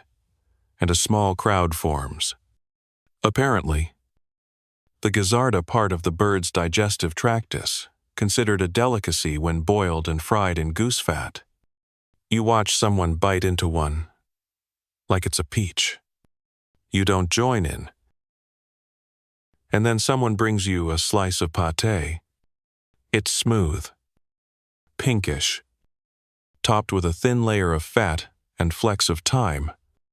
You take a bite and, to your shock, it's good. Really good. Creamy. Rich. With the right balance of salt and herb. You ask what's in it. The reply comes too cheerfully, pigeon liver and fatback. How well? You consider asking for more. It's all starting to make sense now. In a world without refrigeration, where a single slaughtered animal had to feed a family or a village, the organs weren't scraps, they were essentials. And to many, they were flavorful, nourishing, and even celebratory. You hear a woman telling her daughter that liver helps the blood. That heart makes you brave. And that spleen makes your skin glow. Are any of those things true? Probably not. But belief has its own kind of seasoning. Some awful dishes were also medicinal, mixed with herbs, cooked into pastes, or dried and powdered. There were old recipes that called for ground pig lung to be mixed with wine and drunk for asthma. Another involved sheep's gallbladder and garlic as a treatment for colic. Do they work? Historians still debate it. But the recipes endured. You step away from the food stall. Your belly full. Your senses rattled. You've eaten things you never planned to. You've swallowed textures you didn't know existed. You've met people who talk about spleen like it's a love language. And you survived it. The sun is high now, casting sharp shadows. Your skin smells faintly of lard and organ meat. You try to forget that detail, As you head toward the edge of the square, someone calls out, "Lunch is over. Time for the butter and mash." You groan gently, because in the medieval world, even the vegetables come with a side of something suspicious. You're lured in by the promise of something any plant-based. After 3 different internal organs and 1 unfortunate bite of lung pâté, your body craves simplicity, maybe even something green. Or beige. Beige would be lovely. Bland would be divine. Instead, a steaming bowl is placed in your hands, and it smells like feet. Not fresh ones, and not human. Probably turnip mash with a pat of butter, the woman says proudly, ladling another scoop into a bowl, so chipped it's practically a weapon. The turnip mash is grayish. That's your first concern. Not white. Not yellow-gray. It shimmers slightly with melted fat. And it's been whipped to a consistency somewhere between baby food and regret. You take a spoonful. You taste turnip. Barely. Mostly you taste rancid butter. The butter hits your tongue like sour cream that got left out during a heat wave and then fought someone. It's tangy, a little fitsy, and weirdly meaty. You cough, trying to hide it behind a polite smile. Bit ripe. That one. She chuckles, wiping her hands on her apron. We churned it last week. Last week? In the medieval world, refrigeration is just a hopeful prayer. Butter once churn starts, aging immediately. You could store it in a pot, buried underground. Wrap it in soaked cloth. Even salt it within an inch of its life. But if the temperature rises, or the air gets in, it turns, slowly, impressively, ferociously. Some folks call it gamey, others call it cultured. But you call it a culinary hostage situation? Still, medieval peasants had few fats to cook with. Butter, lard, or maybe goose fat if they were lucky. So even slightly off butter was precious. You used it until it was unspeakable. Then you still might use it. If your dog won't eat it, then you pause. Now, back to the turnip. It's not a happy root. Unlike potato sauce, cheerful little lumps that hadn't yet made their debut in Europe, turnips are bitter, fibrous, and best when mashed with other flavors. Garlic. Sometimes. Parsley. Maybe. But in this case, just butter. Just old, moody butter. Historians still argue whether rancid butter was simply tolerated or if some people genuinely preferred its tang. There are records of aged butter being used in sauces for the elite, deliberately matured, like cheese. So, maybe your bowl is historically accurate. That doesn't make it better. You scoop up another bite. This one has a bit of skin. From the turnip. You think, hope. It's chewy. The flavor improves slightly once your tongue goes numb. A woman beside you adds a dollop of horseradish paste to her mash. You copy her. Desperate for distraction. It burns your nose and clears your sinuses. For a second, you think it might actually neutralize the butter.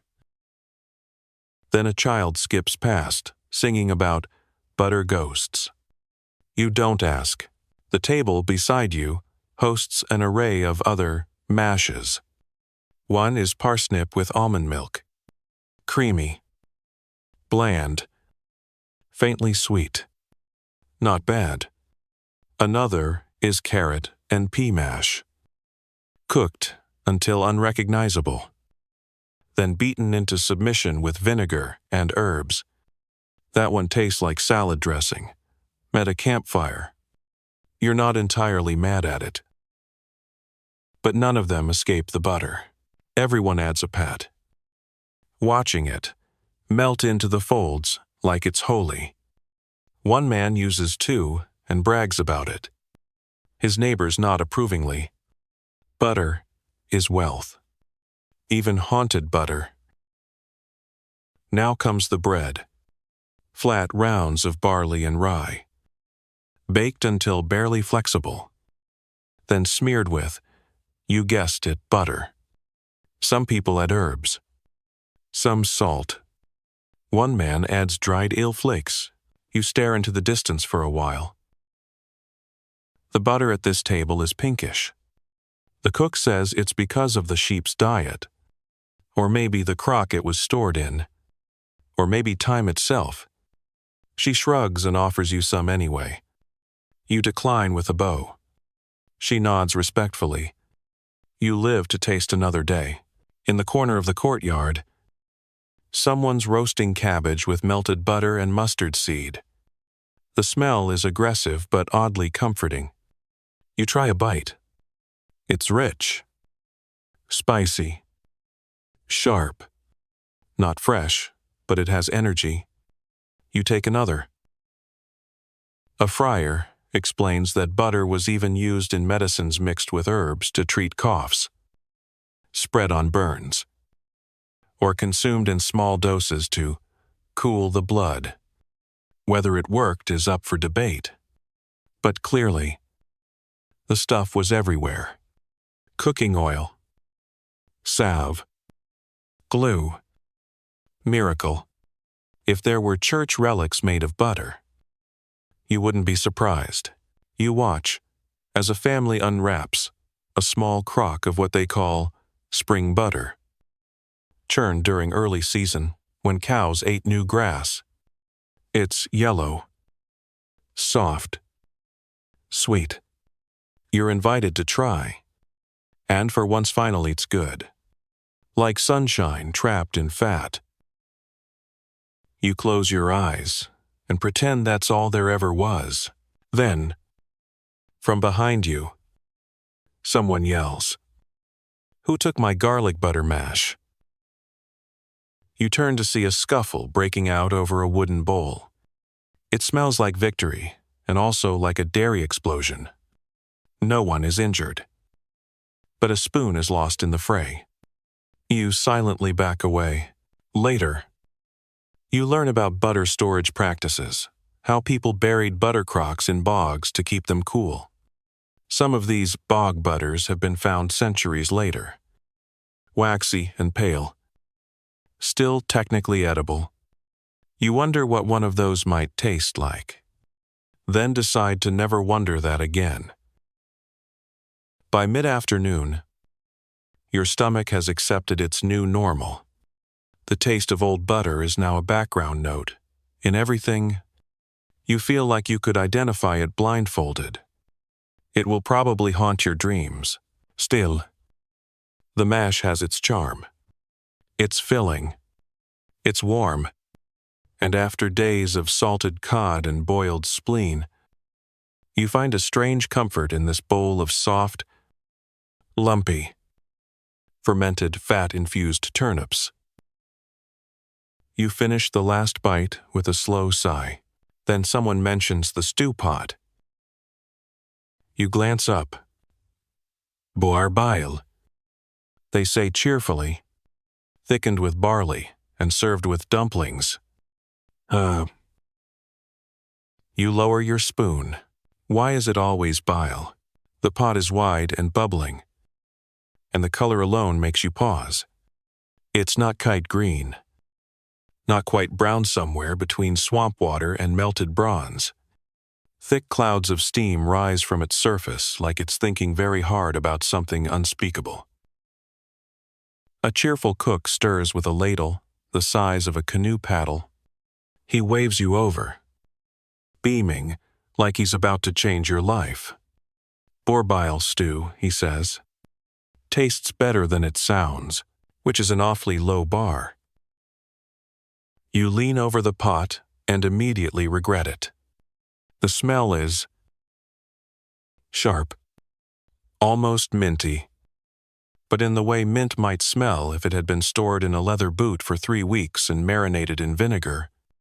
There's also meat in thin chunks of boar, fatty and pale, bobbing like icebergs in a very bad ocean. He ladles some into your bowl and adds 2 barley dumplings with a flourish. Helps settle the stomach. He adds, completely without irony. You stare at the stew. It stares back. Boarbile, it turns out, was used for its supposed medicinal properties. People believed it helped digestion, cleaned out bad humors, and because medieval logic is consistent, also repelled evil spirits. The bile, harvested from a freshly killed boar's gallbladder, was often mixed into stews or sauces, or, if you were particularly unlucky, used as a glaze. Historians still argue whether these recipes were truly enjoyed or just endured as part of medicinal cooking. A few surviving cookbooks treat bile like an enhancer, noting its bracing bitterness, the way a modern chef might describe arugula. Others hint it was more of a direct culinary hazing dressed up as health food. You take a tentative sip. It's bitter, not supple bitter. Bile bitter. Like biting a penny wrapped in chicory, the meat is soft, well boiled, and surprisingly tender. But the broth, oh, the broth. It floods your tongue with ancient memories and bad decisions. You chew a dumpling to distract yourself. It's dense and chewy, made from barley meal and suet, probably boiled within an inch of its existence. It absorbs the bile flavor like a sponge, ensuring it stays with you far longer than anyone deserves. Beside you, a man in a leather cap devours his bowl and asks for seconds. Good for the liver, he mutters through a mouthful. You glance at his bowl, then back at your own, and consider the possibility that his liver has simply given up. You try another bite. Your tongue flinches. You swear the stew is getting stronger as it cools. To help it go down, someone hands you a mug of warm ale. It does not help. Now your mouth tastes like bile-flavored bread water. But you persist. Partly out of politeness. Partly because you're hungry. And partly because somewhere deep inside you want to know why this dish survived history. Why did people return to it, celebrate it, feed it to guests without issuing a legal disclaimer? The answer, of course, is layered. Bile was considered cleansing. In humoral theory, the bitter flavor helped balance excessive phlegm. Medieval physicians believed strongly in like cures, like. So if you had stomach issues, you consumed something related to the organ in distress. Logical. In the way that lighting your eyebrows to cure a headache seems logical when you've already tried leeches and prayer. Boar bile wasn't always added fresh. Some recipes called for it to be dried and powdered, then added in pinches to sauces or broths. But in this stew, oh, it's fresh. Definitely fresh. Possibly still emotionally attached to its original boar. You ask the cook how often he makes it. Only on holidays. He says proudly, and for weddings? Oh. You blink. Weddings? Oh yes. He nods. Symbol of strength. Bitterness today, for sweetness tomorrow. You think about that. You respect it. You try not to imagine it on your honeymoon. To your left, a noble-looking woman carefully stirs her own bowl with a sprig of rosemary. You need herbs, she says kindly, and a good crust of bread to soak it up. And she hands you a hunk of rye. You dip it. You chew. It helps. A little. Then comes the boar fat-thin slices, nearly translucent, added as garnish. They melt into the stew, giving it body and sheen. You taste one. It's salty, rich, and smooth, like meat butter. If you could separate the bile from the fat, you might even enjoy this. Might. More guests arrive. Bowls are passed. The cook hums. Someone starts a lute tune in the corner, and the sound mingles with the boiling pot and the low hum of conversation. You sit with your stew and observe. This is how people bonded. Around pots. With recipes older than memory, no one here seems grossed out. Not even the children. They're too busy dunking dumplings and stealing sips of cider from distracted parents. You take another bite. You're acclimating. Your brain is staging a quiet protest. But your belly, traitorous and adaptable, is starting to accept its fate. And in a strange way, you admire it. This stew was made with purpose, with intention, with parts most people today wouldn't dare touch, much less eat. And yet, here it is, feeding a dozen people with pride. Someone tells a joke about the time the cook accidentally used ox bile, and half the town lost their voices for a day. Laughter ripples around the table. You smile with your mouth closed. By the time your bowl is empty, your stomach feels full but not betrayed. The bitterness lingers. A ghost on your palate. But it's manageable now. Familiar. The cook pats you on the shoulder. You did well, he says. Most visitors faint. Oh. You take that as a compliment. Then, as you rise to leave, someone offers you a small biscuit made with dried fish skin and fig paste. You decline. Politely, firmly, because you've earned a break. You've eaten brain. You've downed bile. You've stared into the void and spooned it into your mouth. Surely it's time for something ordinary? But no. Next up? Fermented fish paste. Of course it is. You catch the scent before you reach the stall. It's the kind of smell that makes your spine take 2 steps back before your feet can follow. Something between dead fish, fermented garlic, and a very old boot. If horror had a scent, this would be it. And yet, people are lining up. A squat man with arms like barrels stirs a thick, grayish paste in a large clay pot. It squelches in a way that strongly suggests it's a liver, at least has unfinished business. He scoops a dollop onto a hunk of black rye bread and hands it to the woman in front of you. She eats it like ice cream. You try not to blink. You inch forward. What is it? You ask. Already regretting the question, he grins wide. Fermented fish paste. Anchovies. Salt. Bit of goat stomach juice to get it started. Hove. You consider whether it's too late to fake your own death. But there's no escape now. The crowd is close. The cook is expectant. And your pride is doing that annoying thing where it says, "We've come this far, haven't we?"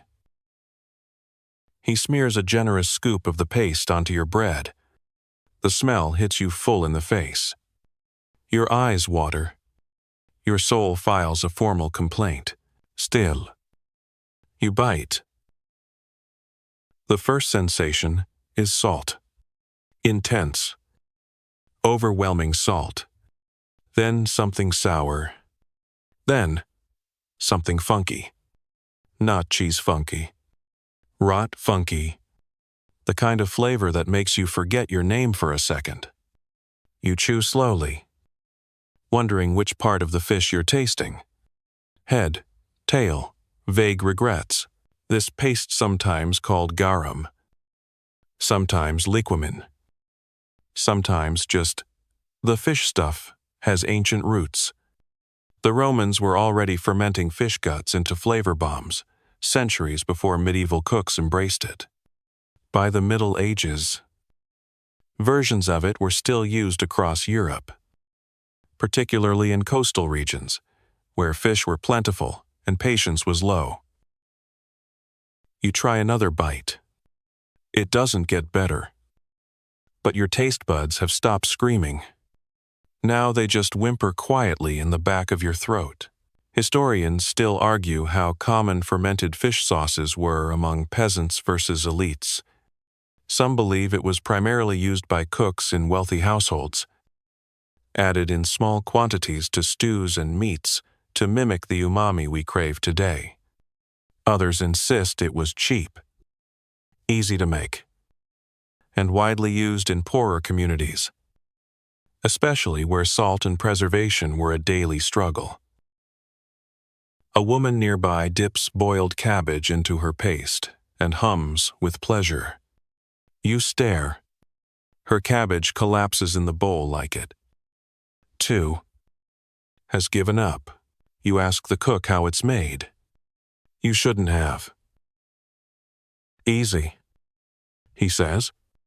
You take fish guts, small fish, anchovies, whatever you have. Pack them in salt. Leave it in the sun. Stir every day. Wait a few months. Drain the liquid. Oh, you blink. Wait months. Oh yes, he says proudly. The summer batch is always best. Got one from last year that can peel paint. He offers it like a badge of honor. You nod respectfully and decline a second helping. Still, the crowd loves it. A nobleman dips spiced root vegetables into a jar of the paste like it's fondue. A child licks it off a skewer of pickled eggs. A monk sprinkles it onto porridge like it's cinnamon. You suddenly understand why early saints fled to the wilderness. And to be fair, there's something undeniably practical about it. Fermented fish paste was shelf-stable, proteinrich, and packed with flavor. In a world where boiling turnips 6 nights a week was a valid meal plan, this salty monstrosity brought punch. It was medieval MSGIF. MSG was made of regret and sea creatures. You try a bit mixed with honey. It shouldn't work. It really shouldn't. But it's interesting. The sweetness dulls the assault, rounding the edges. You still wouldn't call it good. But it no longer tastes like failure. A man tells you they use it in stews, on bread, in pies. He once mixed it into blood pudding, and no one died. You nod solemnly. Others whisper about stronger versions, pastes left to ferment for a year or more, bubbling like witches' brews, stirred with sticks that are then thrown away, not washed. You wonder if one of them gained sentience. Someone hands you a thin soup barley, onions, a few roots flavored with a spoonful of the paste. It's cloudy, salty, and if you squint kind of savory. If you didn't know what was in it, you might even enjoy it. which proves that sometimes knowing less is very much more. One woman says her grandfather swore by it as medicine. Cleans the blood, she insists. Keeps your teeth firm. Her teeth are suspiciously perfect. You question everything. Later, a traveler tells you about a distant village that makes a variation using river fish and nettles. It ferments for weeks in wooden barrels buried in the ground, stirred with birch sticks and blessed by a priest to keep the evil spirits from rising. You don't know if he's joking. You watch as someone drinks a diluted version straight from a cup. Like broth. Like a crime. Eventually, your bowl is empty. The taste lingers. Not on your tongue and your soul. It's in your clothes. Your hair. Possibly your ancestors. Still, you understand now. You really do. Fermented fish paste was survival in a jar. It added flavor to bland food. It lasted through the lean months. And yes, it offended every modern sensibility you have, but in the medieval world, it was a marvel, a miracle, a gift from the sea that smelled like a dare but tasted like victory if you survived. You exhale slowly, letting the aftertaste settle, then someone calls out, "Bees up." You brighten. Pie. How bad could it be? You follow the crowd. And then you hear the next words, rat or pigeon, today chef's choice. Of course, you push your way toward the table, drawn by the unmistakable smell of hot pastry. But you slow down as the details reach your ears. Pigeon. Rat. Chef's choice. The pie itself is golden brown. Flaky. And almost offensively charming. It gives nothing away on the outside, just the warm, buttery glow of comfort food. It's the culinary equivalent of a trap. A round-faced boy hands you a small one. Its crimped crust curling up like a smile. You lift the lid with the corner of your knife and peer inside. Steam wafts out. Earthy and herbal. You see meat. Definitely meat. Possibly rodent adjacent. Which one is this? You ask hesitantly. The boy shrugs. Might be both. Oh? Perfect. You take a bite, because that's your life now. The filling is savory and surprisingly well spiced.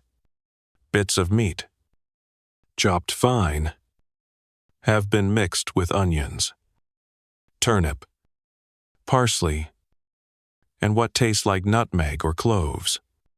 There's a pleasant heat to it. If you don't think too hard about what kind of animal this was or how many diseases it had, it's actually good. Ratbier. Despite modern disgust. Wasn't all that unusual in hard times.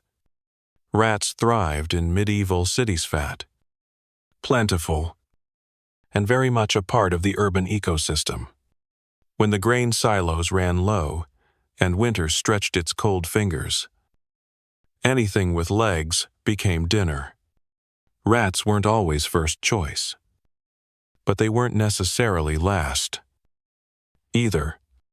In some places, they were even seen as a delicacy, especially the big, grain-fed ones that lived near bakeries.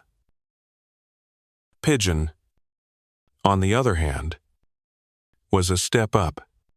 Dovecotes dotted the estates of nobles and monasteries, where pigeons were raised not just for meat, but also for their droppings used as potent fertilizer.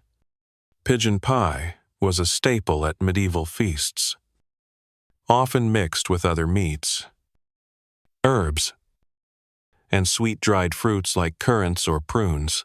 You ask someone if this is a feast day pie or a regular pie. She snorts. If it has crust and it's hot, that's a feast. Fair point. The crust is thick, made of rye and barley flour, enriched with a bit of dripping or suet. You find a chewy bit. Cartilage. Maybe, possibly a tail. You swallow quickly. Historians still debate how often rodents were knowingly consumed in daily meals versus snuck in by unscrupulous cooks. One tale involves a London tavern fined for using rat in mutton pies. Apparently the fur gave it away. Another mentions forest meats, a vague term that could include squirrel, badger, or anything else unfortunate enough to be caught. You take another bite. You tossed pepper, maybe dried sage. The filling is soft, well cooked, without any overwhelming gamey punch. If this is rat, it's been cooked with lover, at least boiling vengeance. A man beside you saws his pie open with a knife and pulls out something that might be a beak.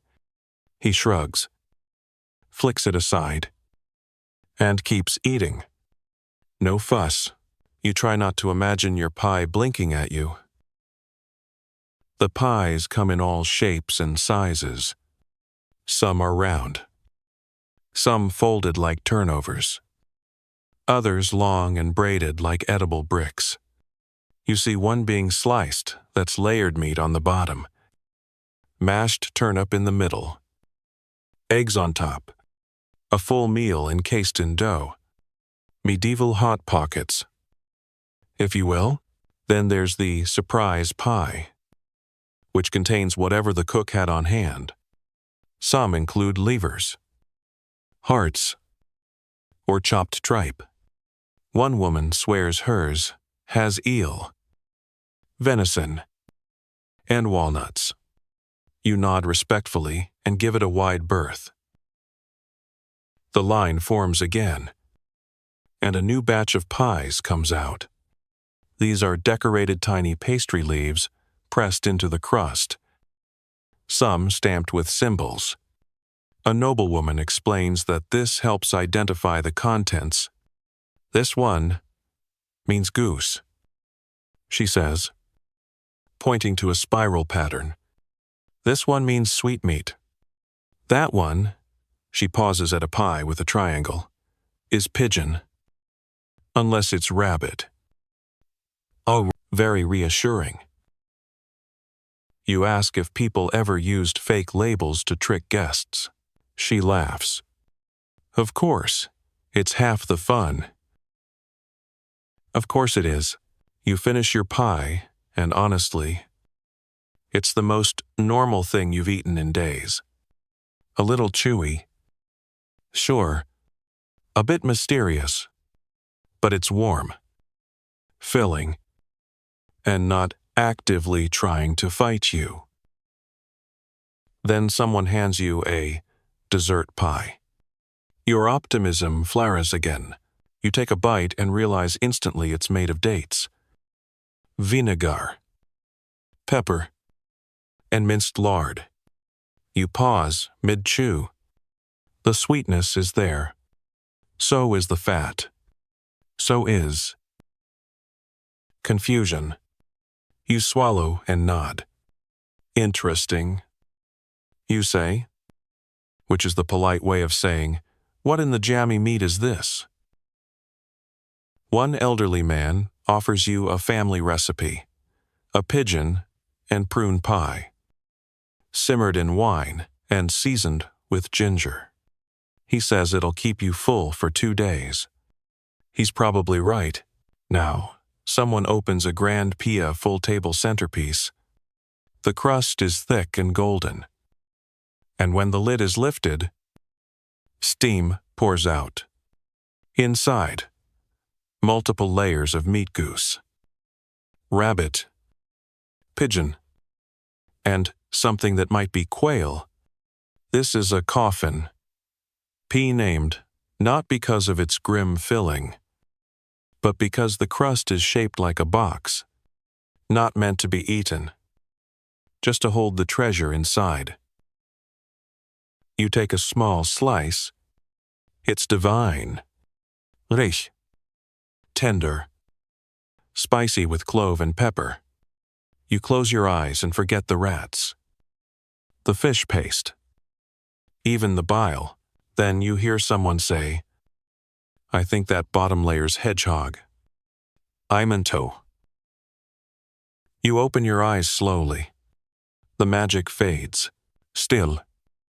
Pies in the Middle Ages were practical miracles. They preserved food. Stretched meat. Disguised questionable contents. And fed dozens. Crusts could be hard and sealed, protecting the inside from smoke. 2. Fire. And rats. Ironically, the pies were often baked a day in advance, then reheated for feasts or travel. Some were even sealed with wax for long journeys. You step back, bienhand, watching as the crowd devours them in a kind of communal joy. There's laughter, loud chewing, and the occasional crunch you try not to identify. And as your stomach settles possibly into a truce rather than a peace treaty, you realize that this is medieval comfort food. Hidden contents, unexpected spices, a gamble wrapped in pastry, and somehow, always a surprise. But your break is short-lived. A boy runs past with a bowl of soup. Feathers stick out the top. Soup with feathers. You close your eyes. Of course it has feathers. You trail after the boy, drawn more by dread than hunger. The image of feathers in soup bobbing through your imagination like the worst bath toy ever conceived. He settles at a bench, slurping eagerly from his bowl, pulling a feather from his lips without breaking stride. You inch closer to the stall. A woman stirs a cauldron with a long-handled ladle, the broth burbling with vague menace. It's thin, almost translucent, and oily. You spot the occasional carrot stub, the glint of onion skin, and, unmistakably, the half-submerged wing of what was once a small bird feathers still clinging to the bone, like it's stubbornly trying to stay dressed for dinner. She smiles as you approach. "Feather stew," she says, ladling some into a wooden bowl. Bits of game, scraps of fowl, the usual. Oh, you glance in and see not just one, but multiple feathers, floating, some stuck to what might be duck meat, or crow, or dare you say, it's seagull. You mutter a cautious, "Thank you," and take a seat beside a man already halfway through his bowl. He slurps, chews, then spits a tiny bone into his palm. "Pigeon," he mutters. "Always get the little bones." You stir your soup. It smells. Not bad. Earthy. Meaty. Smoky. But then you hit something fuzzy and realize it's an unplucked wingtip, cooked down to mush with the feathers still intact. You blink slowly. One feather drifts to the surface like it's trying to escape. You take a bite. The broth is better than expected rich, with marrow, seasoned with salt, garlic, and something like lovage. The meat is stringy but soft, falling off whatever bones remain. But the feathers? They get between your teeth. They stick to your lips. They create an experience that is far too textured You try a sip from a feather-free side of the bowl. It goes down easier. You start thinking like a medieval diner. Ignore the look. Focus on the warmth, the sustenance. Don't make eye contact with the floating quills. Feather soup, as strange as it seems now, wasn't unusual in leaner times. Plucking birds is tedious. And when your fuel is precious and time is short, sometimes you just boil it all. Let the feathers rise. Skim what you can.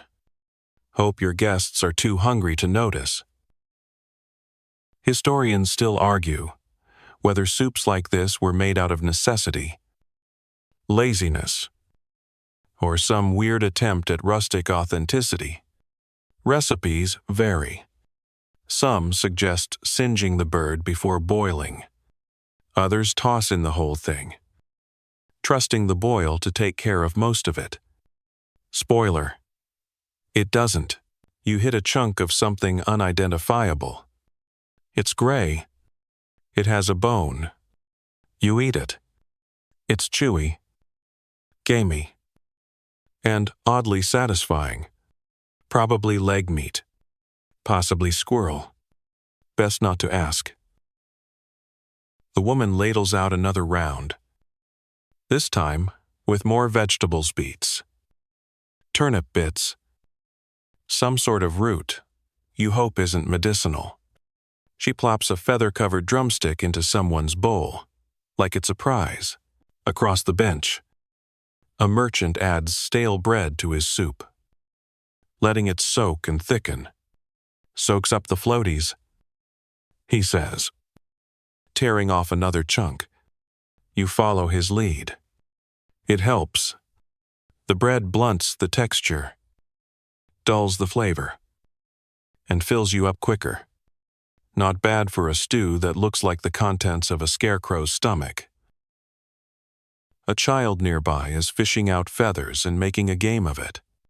10 and I win, he cries. You watch him line them up on the table like trophies. The grown-ups pretend not to see. Someone adds vinegar to their bowl.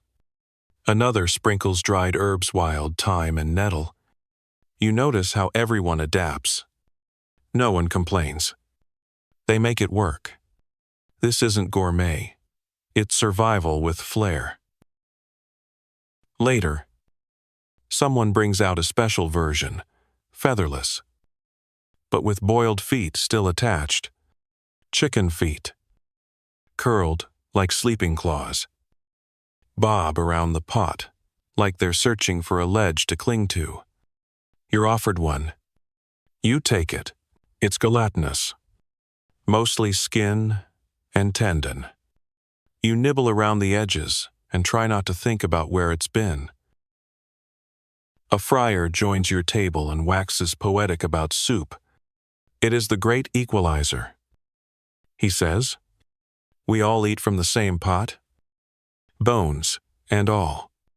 He dips a large ladle in and spoons up something that looks like a beak. He eats it with reverence. You try not to stare. A woman beside you offers a story her grandmother's bird soup recipe, handed down through generations. It starts with a whole sparrow, feathers included, boiled with garlic, barley, and dried apples. You ask about the feathers, adds richness, she says, and something to chew on. You nod politely and stare deeply into your soup, avoiding further philosophical feather discussions. Somewhere behind you, a dog whines and is tossed a bird head. Beak and all, he devours it in one gulp. You try not to be jealous of his enthusiasm. Despite it all, you finish your bowl. You find yourself chewing less cautiously. You've learned to avoid the floaters. You sip the broth and let it warm your hands, your chest, your soul. And maybe, just maybe, you get it. In a world with no food waste, everything was useful. Even feathers, if not eaten, reminded you where the meat came from. The bird was real, not a sanitized fillet, not a skinless breast. It had flown, it had nested, and now it fed you. A man raises his bowl to the cook. "Best feather stew this side of the river," he shouts. She bows, wiping her hands on a towel so grimy it might have once been a curtain. You nod in agreement, reluctantly charmed by the entire bizarre ritual. You're not sure if it's the broth or the strange sense of community, but something sticks with you, feathers and all. Then someone tugs your sleeve. "Come on," they whisper, eyes wide with excitement. "It's famine bread day." You blink. "What's famine bread?" They grin. "You'll see." Huh, that's never a good sign. You're led toward the village edge, past the laughing soup eaters and still steaming stew pots, into an open area near the communal ovens.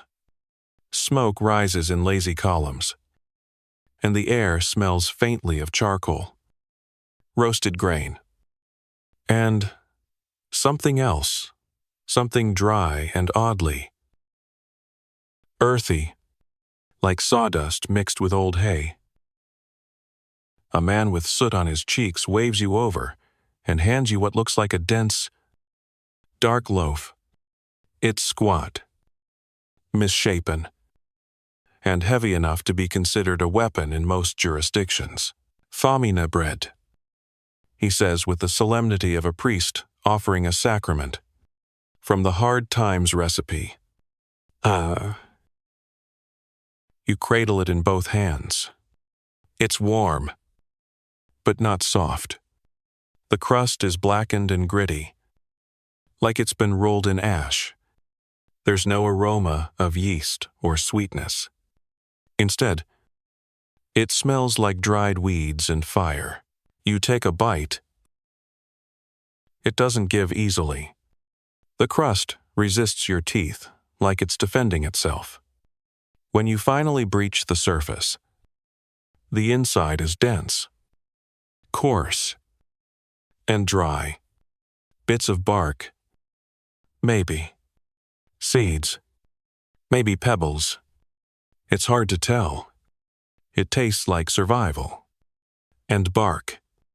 Definitely bark. Famine bread wasn't a single recipe, it was 1,000 desperate improvisations.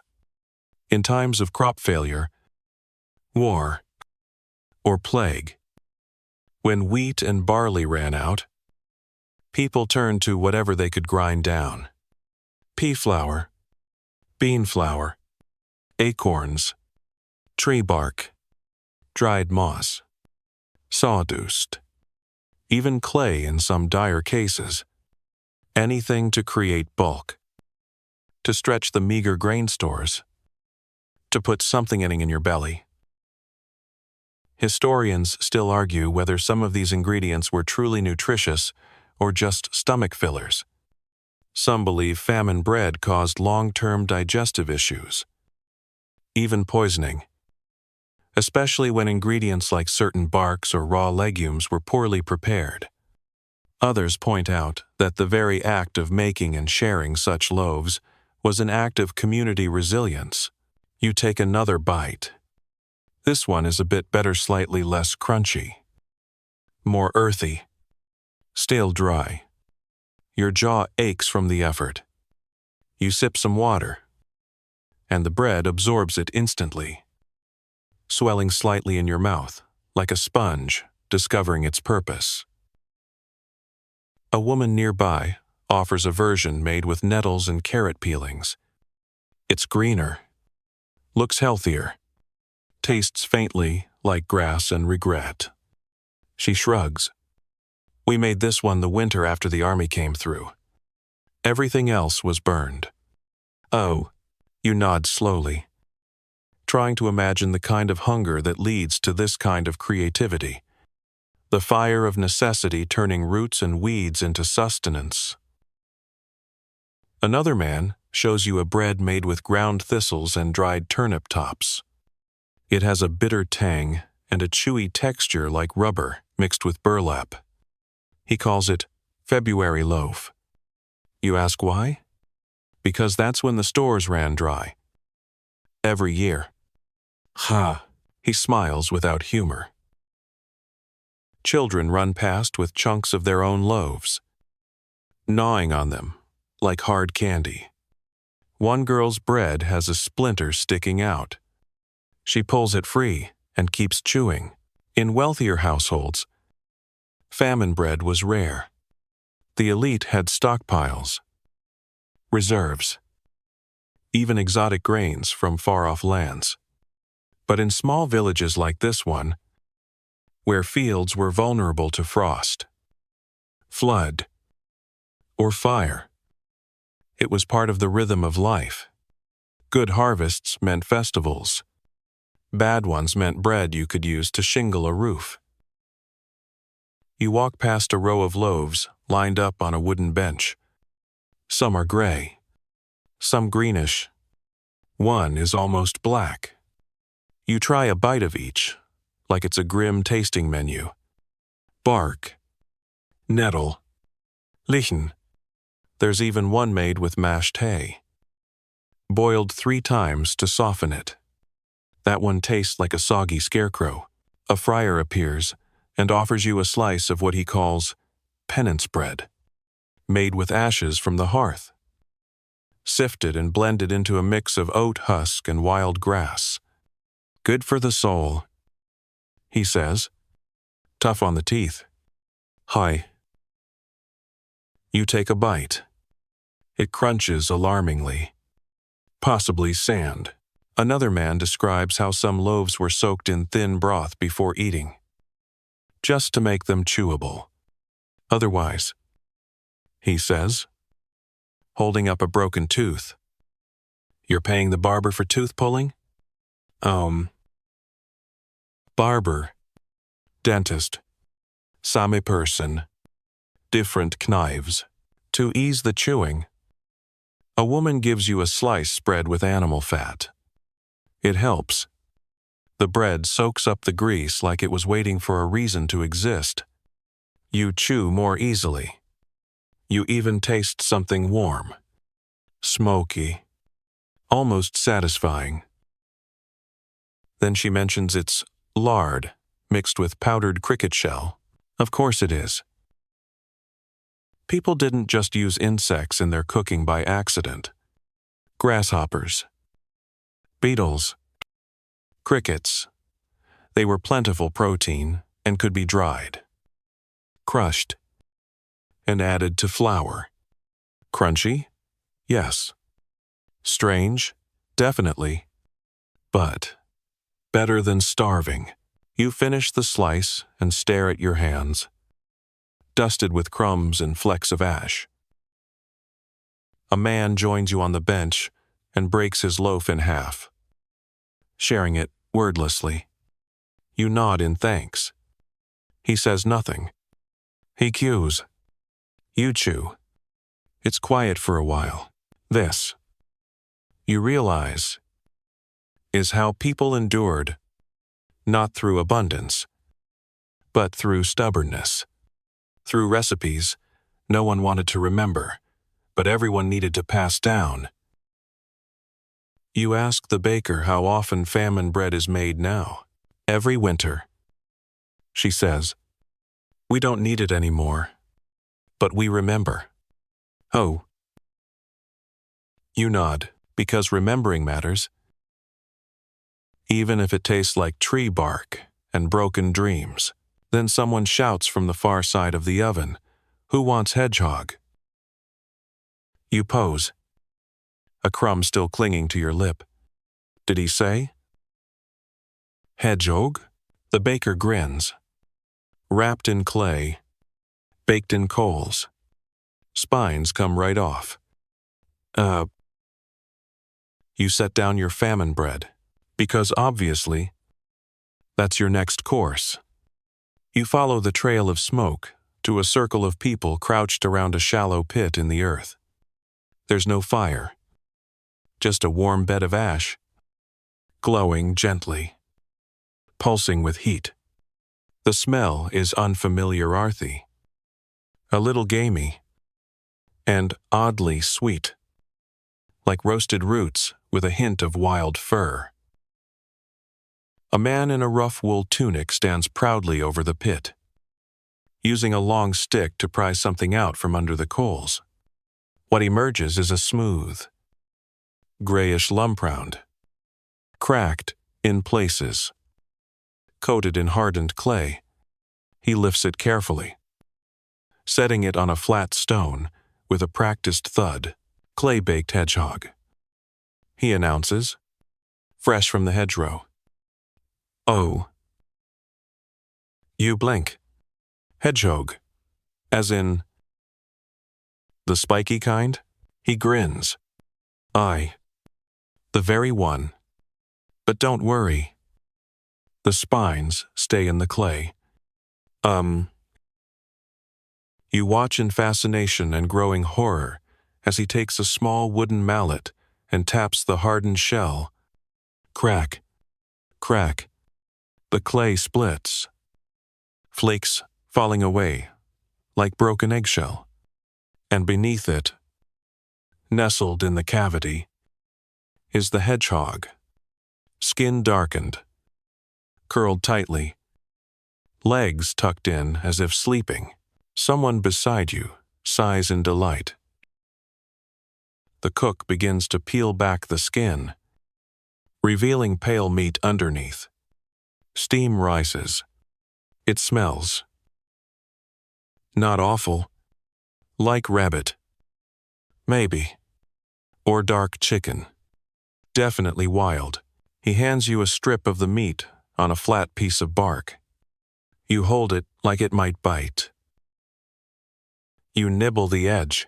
The flavor is strong, slightly gamey, and faintly nutty. Not bad. Not amazing, but entirely edible. The texture is somewhere between pork and squirrel, chewy in places, soft in others. You manage a second bite with fewer moral objections. In the medieval world, hedgehogs weren't farmed, they were foraged. They curled up in the hedgerows and woods, usually caught by children or quick-footed peasants with burlap sacks and a solid aim. Once captured, they were purged with fasting, then wrapped in clay and baked whole in coals. The clay hardened and, when broken, pulled off the quills in one clean motion, leaving the meat safely spikeless. Best way to cook 'em.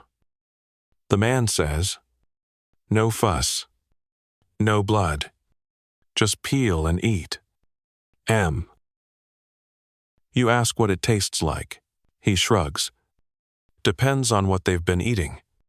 This one had berries in its belly. Who can't? You go a little pale. Historians still argue how common hedgehog was on medieval tables. Some say it was a true famine food, eaten only in desperation. Others point to recipes in 14th century cookbooks that describe how to flay the beast and cook it in almond milk with saffron, which suggests, at the very least, that someone was trying to make it fancy.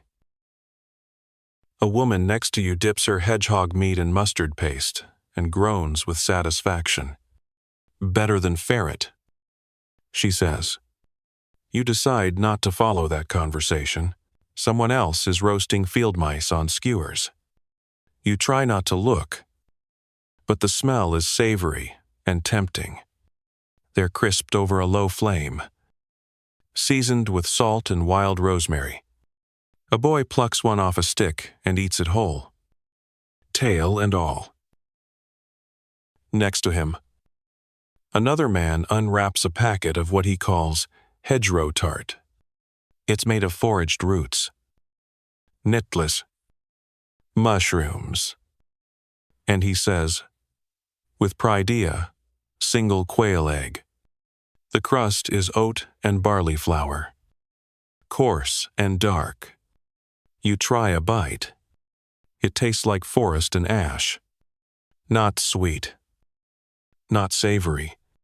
Just green. Alive. Wild. You sip a mug of warmed cider to rinse the taste. The hedgehog meat lingers. Oddly comforting now that it's not moving. Others join the meal. A woman arrives with a basket of roasted dandelion roots. A child carries a pouch of pickled burdock. Someone passes around salted beet slices. Leathery and bright. It's a forager's feast scavenged. Gathered. And shared. One man tears off a strip of smoked rabbit jerky. Caught this morning? He says. Hung it over nettles all day. 1. Another woman shows you her spring cake. A mixture of mashed chickweed, dried apple, and oat flour. It's tart, grassy, and oddly chewy like a pastry that ran through a meadow. You chew slowly. The world begins to make sense in a different way. Here, food isn't purchased. It's found. It grows along the hedges, beneath the roots, behind fine logs. The woods are a pantry. The meadow is a spice rack.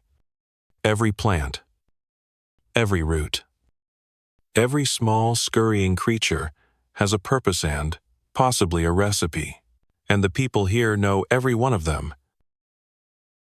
The hedgehog, surprisingly, isn't the strangest thing you eat today. That award goes to the roasted snails, dipped in garlic butter and served with toasted oats. They slide across your tongue like gummy bears, with a personality. You chase them with wild onion fritters and feel your digestive system wave a little white flag.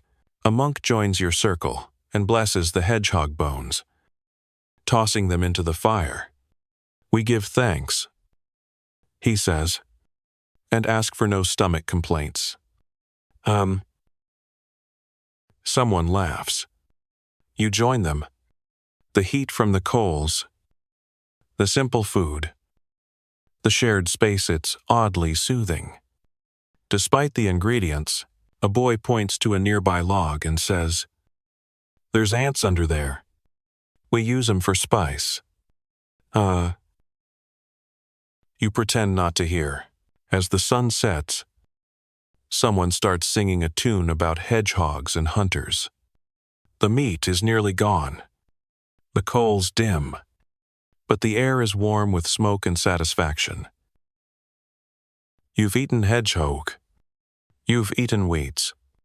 You've tasted the edge of desperation and found it not entirely terrible, but just as you begin to think nothing can shock you anymore, someone hands you a small loaf and says, "This one's baked with leeches and spiced urine."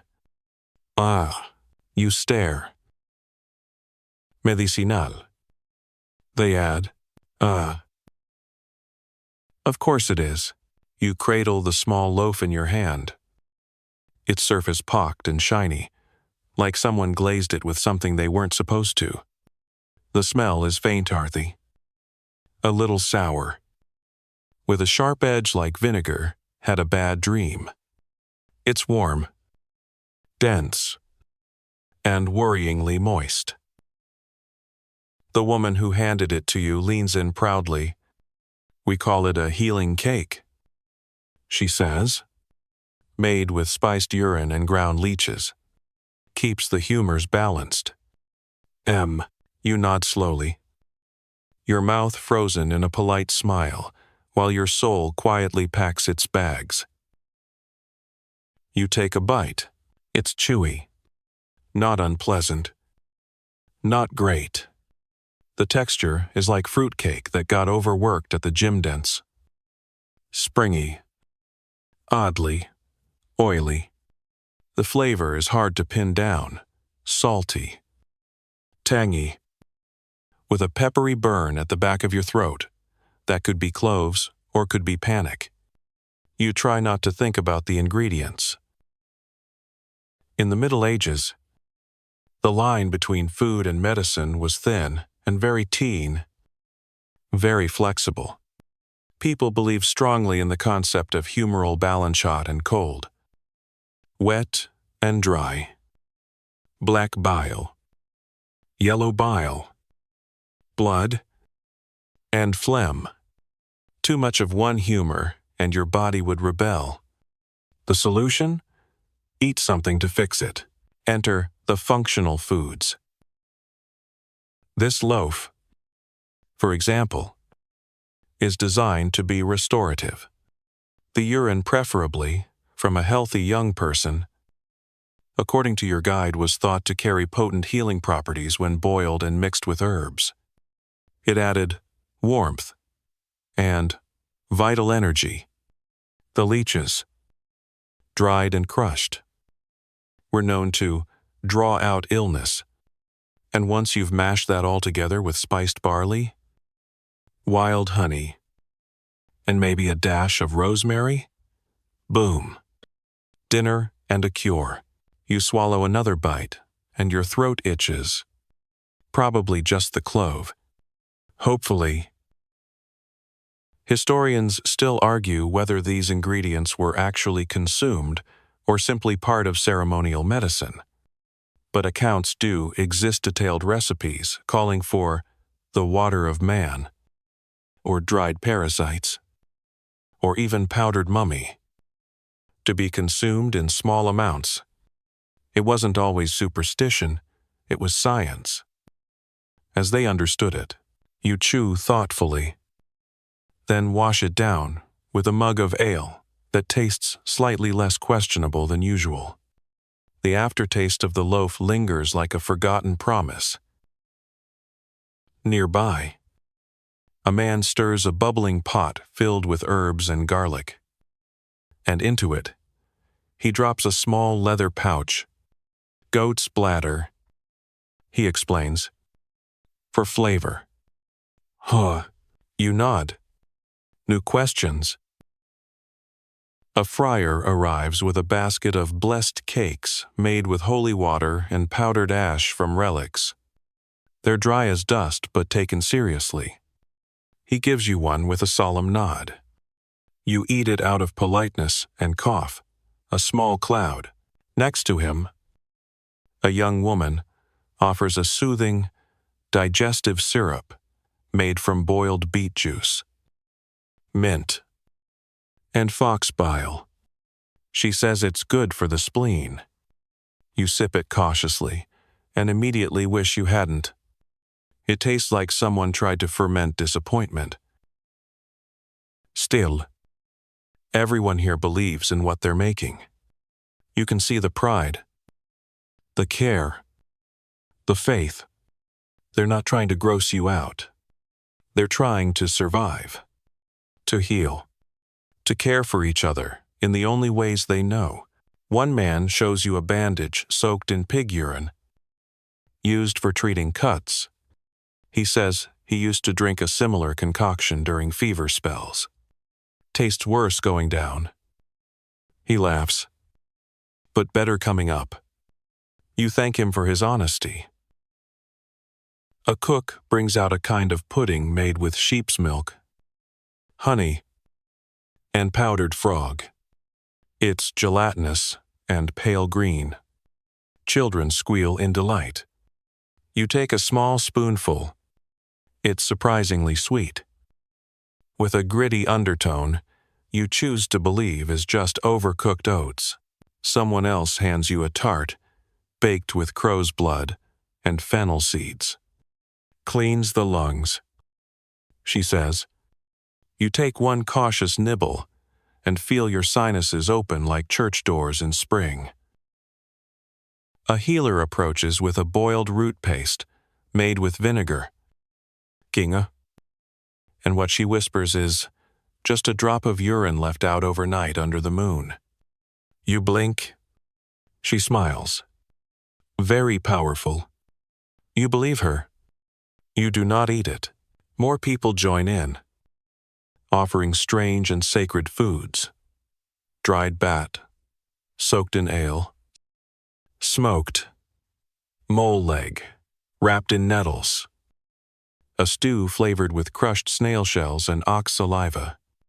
It's a buffet of the barely plausible.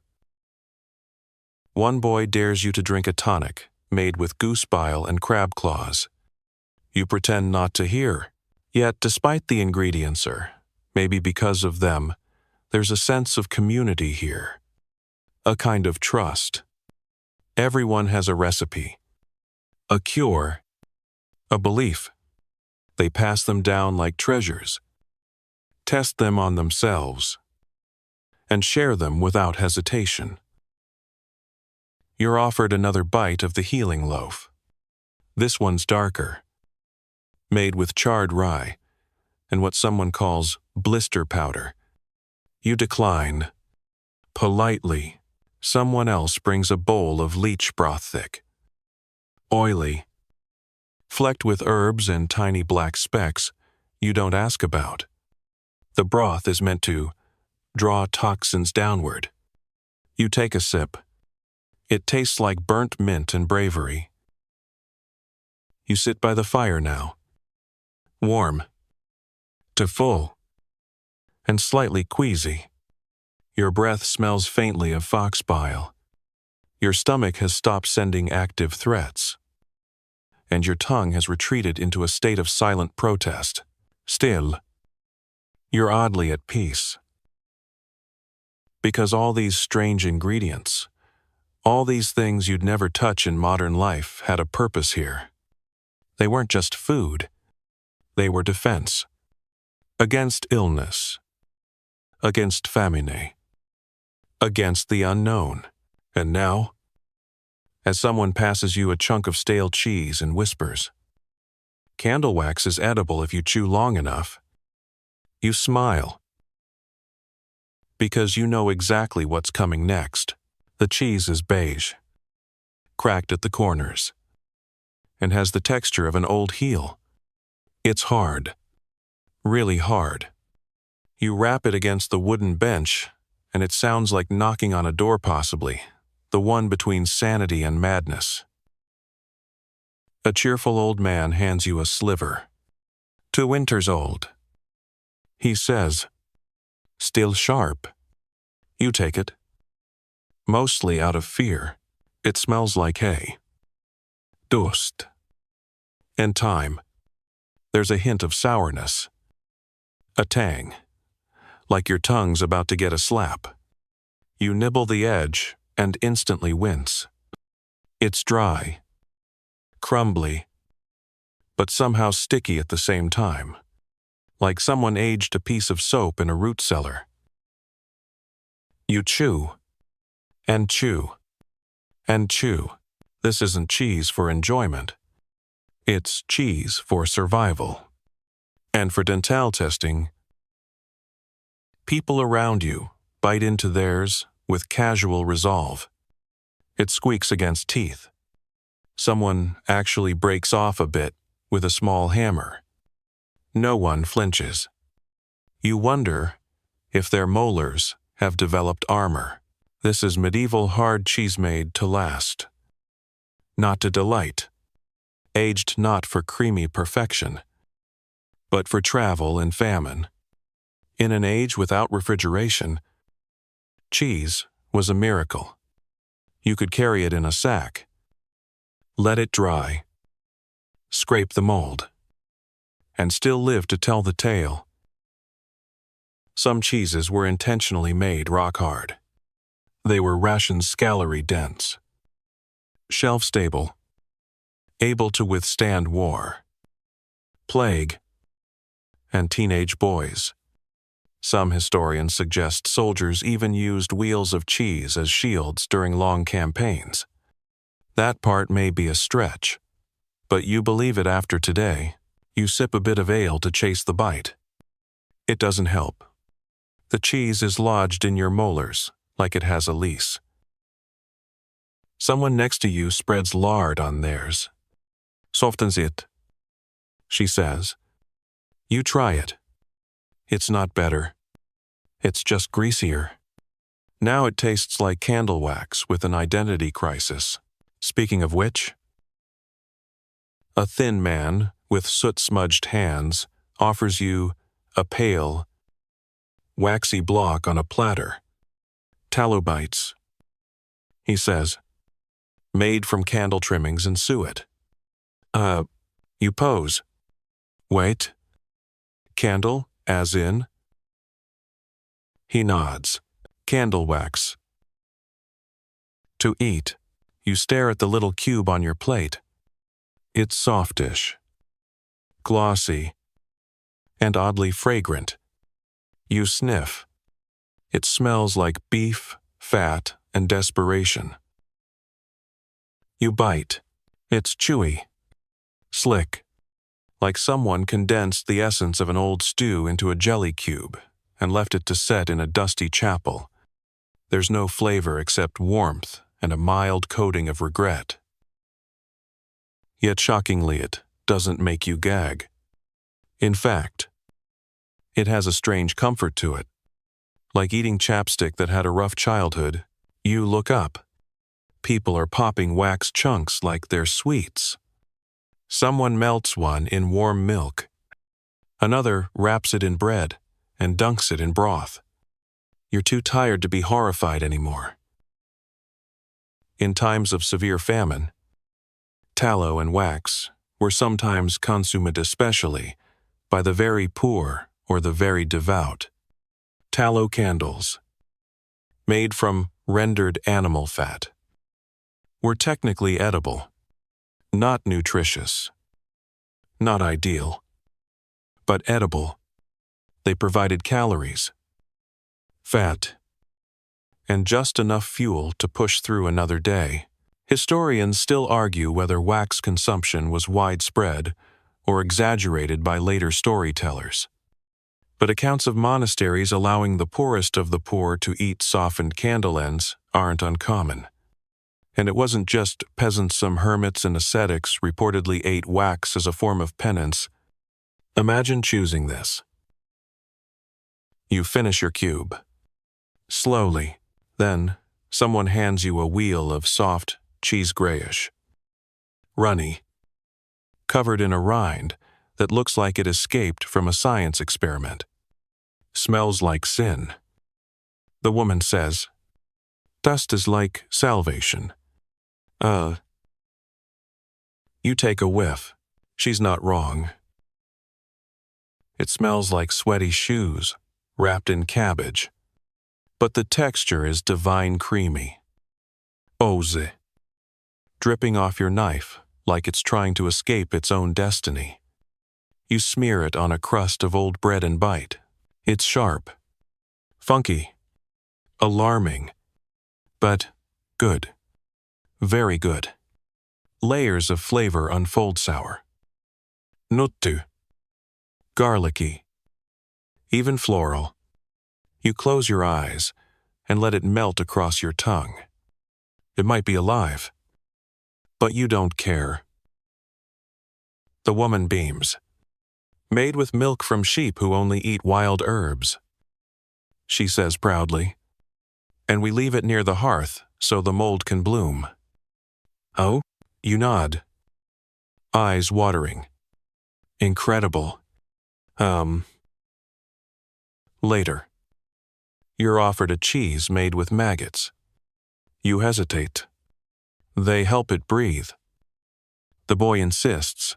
You decline. Politely, but inside, a small part of you wonders. Across the camp, people laugh and toast with mugs of cider and bites of moldy cheese. Some are trying to spread hardened chunks on crackers. Others are peeling soft wedges from tree bark. There's a casual bravery here that you can't help but admire. The cheese is never just cheese. It's storage. It's heritage. It's courage. You finish another bite and lean back against a barrel. The night has settled in. Stars prick the sky. The campfire glows low and golden. Your stomach is a patchwork of tallow, leeches, bark, and now 4 types of cheese. You're not okay, but you're also not okay. You've survived eel, bile, feathers, rat, and now you've chewed your way through stone-hard famine cheese and wax nibbles and lived to tell the tale. Just as you begin to relax, someone nudges your elbow and offers you a chilled bowl, frozen marrow pudding. They whisper, "Made in the ice cellar." Ah. You stare down at the trembling grayish lump. Of course it is. The bowl is smooth and cold against your palms, like it was carved from a winter morning. Inside sits a trembling grayish mound, quivering slightly with every breath of wind. It looks halfway between meat and jelly, like it can't decide whether to be dessert or warning. Frozen marrow pudding, the woman repeats with pride, wrapping her shawl tighter as she watches you stare. Best served chilled, from the leg bones of last winter's ox. You lean closer. The surface of the pudding glistens faintly, like it's been brushed with oil, or maybe it's just the sheen of congealed fat. Either way, it jiggles ominously. You take a spoonful. It slides off the wooden scoop and lands on your tongue like a soft, cold whisper. The taste is unexpected. It's rich. Yes, and savory, but also subtly sweet, like someone accidentally dropped bone broth into a honey pot and shrugged. The texture is the real challenge. It coats your mouth. It lingers. There's a silky smoothness that would be delightful if your brain didn't keep screaming. You are eating cold animal fat. You are licking the ghost of a shin bone. But you chew. Or at least, press it thoughtfully with your tongue. Marrow pudding, especially in colder regions, was a rare treat. Packed with calories and nutrition, it was often made with beef or ox marrow, extracted from the long bones, boiled gently, and then cooled until it thickened into a jelly. Sometimes it was mixed with milk, honey, herbs, even dried berries or nuts. The frozen version, likely accidental at first. Born of a cold cellar and no firewood, you ask why it's served frozen. An old man cackles. Because no one wants to eat hot fat in July. End of turd. Fair enough. A friar nearby dips his bread into the pudding and hums contentedly, warms the soul, even when it's cold, he says, licking the fat from his thumb.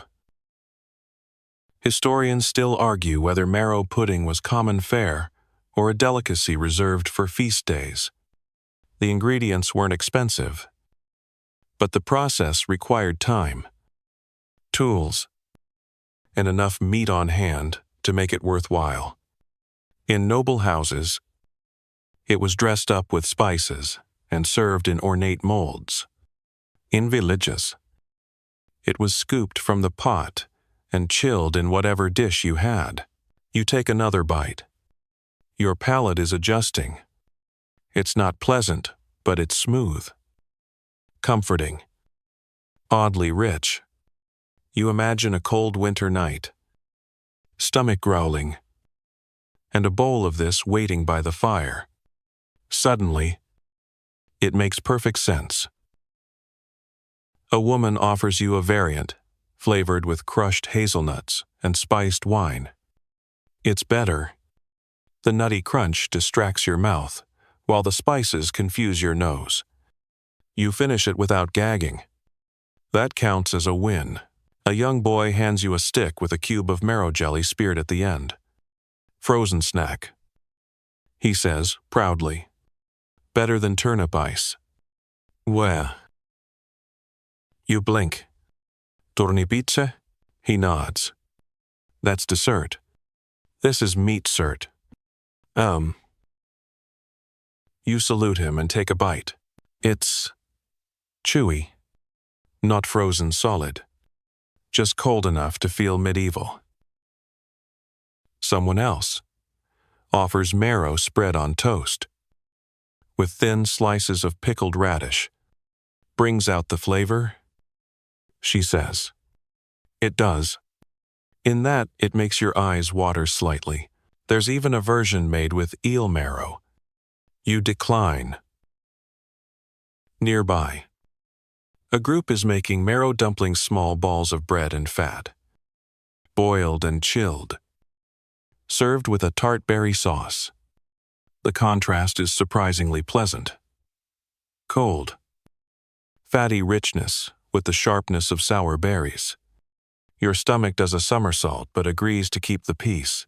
Later, someone brings out a tall stack of what they call fat towers, layers of frozen marrow pudding and hard cheese, separated by sheets of barley bread.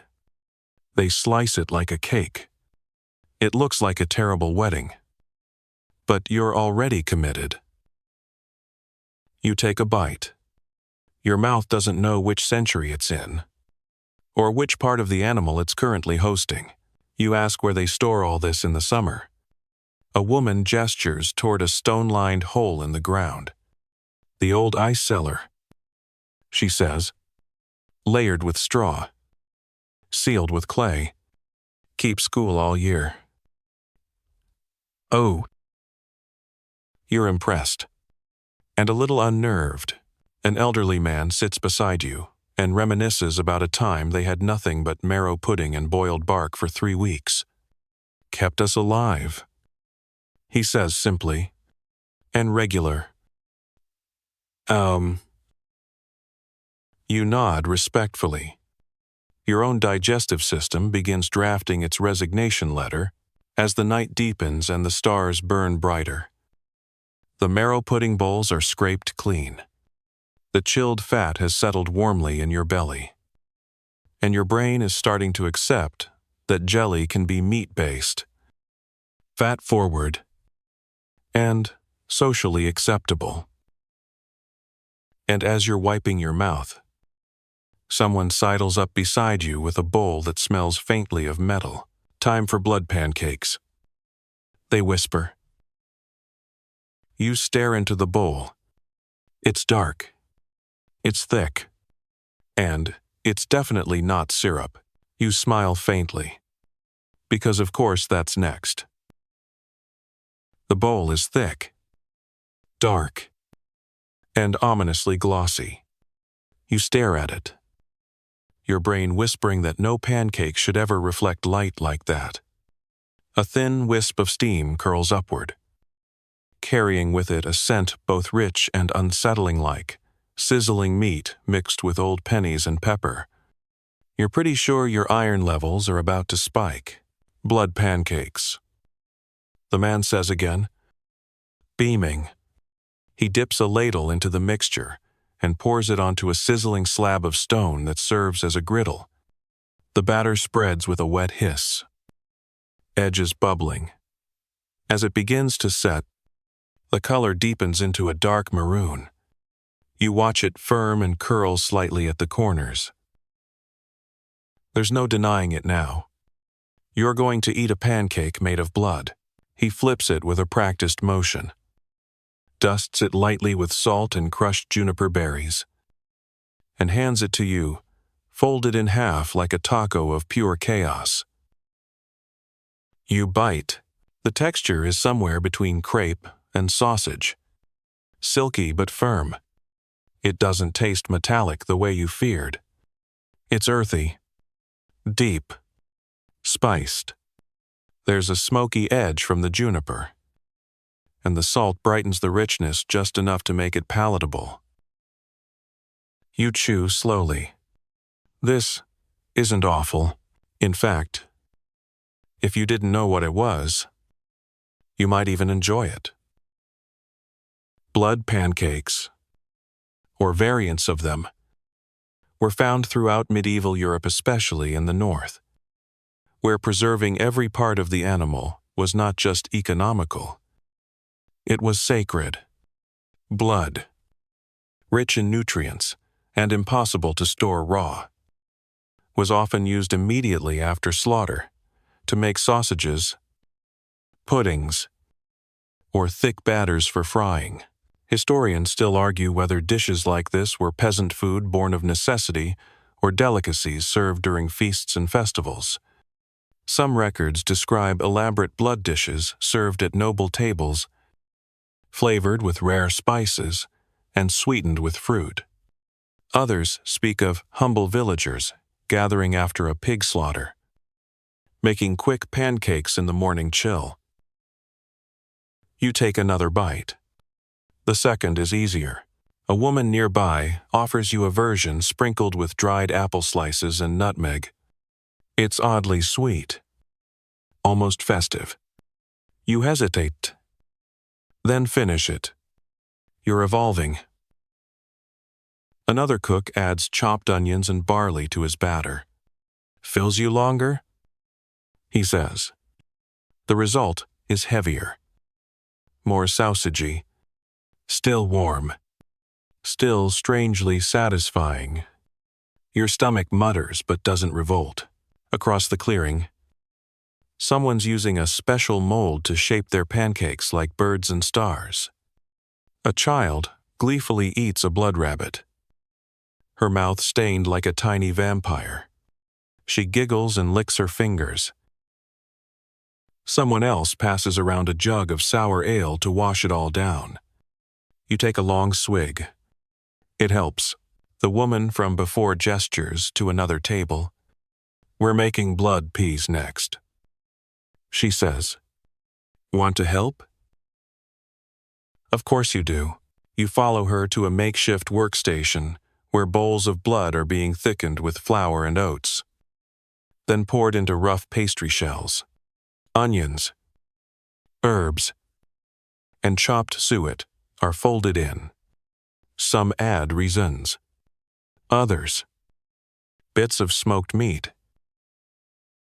You try your hand at one, spooning the dark mixture into a dense rye crust. It looks like crime, but smells like dinner. The pies go into a clay oven. As they bake, the blood congeals and sets, transforming from liquid iron to hearty filler. When they come out, steam curls from the crusts, and the scent is somehow comforting. You take a bite. It's firm, meaty, richer than meat. Really, the oats give it a chewiness. The herbs cut through the intensity. You find yourself nodding. It's heavy. Yes, but grounding. The kind of food that fills you from the toes up. One man dips his pie into honey. Sweet and blood, he says, is the best combination. You try it? He's not entirely wrong. Disturbing, but not wrong. Then someone brings over a dessert version. You brace yourself. It's a blood pudding, sweetened with dried plums and cinnamon, steamed in a cloth sack and served in slices. It looks like chocolate cake. It smells like Christmas and treachery. You take a bite. It's dense, sticky, and almost delightful until your brain reminds you what's in it. Still, you eat the whole slice. A friar joins you with a thick ledger of kitchen notes.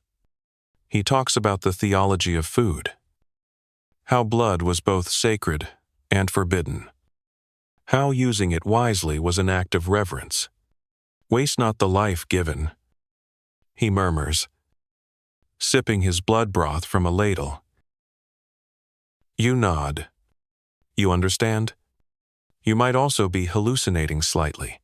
Nearby, children are drawing pictures in spilled flour, singing songs about sausage making. One draws a pig with a smiling face and a long tail. You smile. Then you eat another pancake. This time, no hesitation. Later, someone offers you a thin wafer, dipped in blood and baked until crisp. They call it crackle bread. It shatters in your mouth like glass. You nod again. You're too deep in this now to question anything. The fire glows low. Your hands are stained. Your belly is warm. You've eaten pancakes made from blood, pies thick with clot, pudding steamed in organs, and you're still standing. You lean back, full, a little dazed, slightly iron-enriched. Someone taps your shoulder. You like sweet things? You nod cautiously. Good. He grins. It's roasted root custard time. You exhale in relief.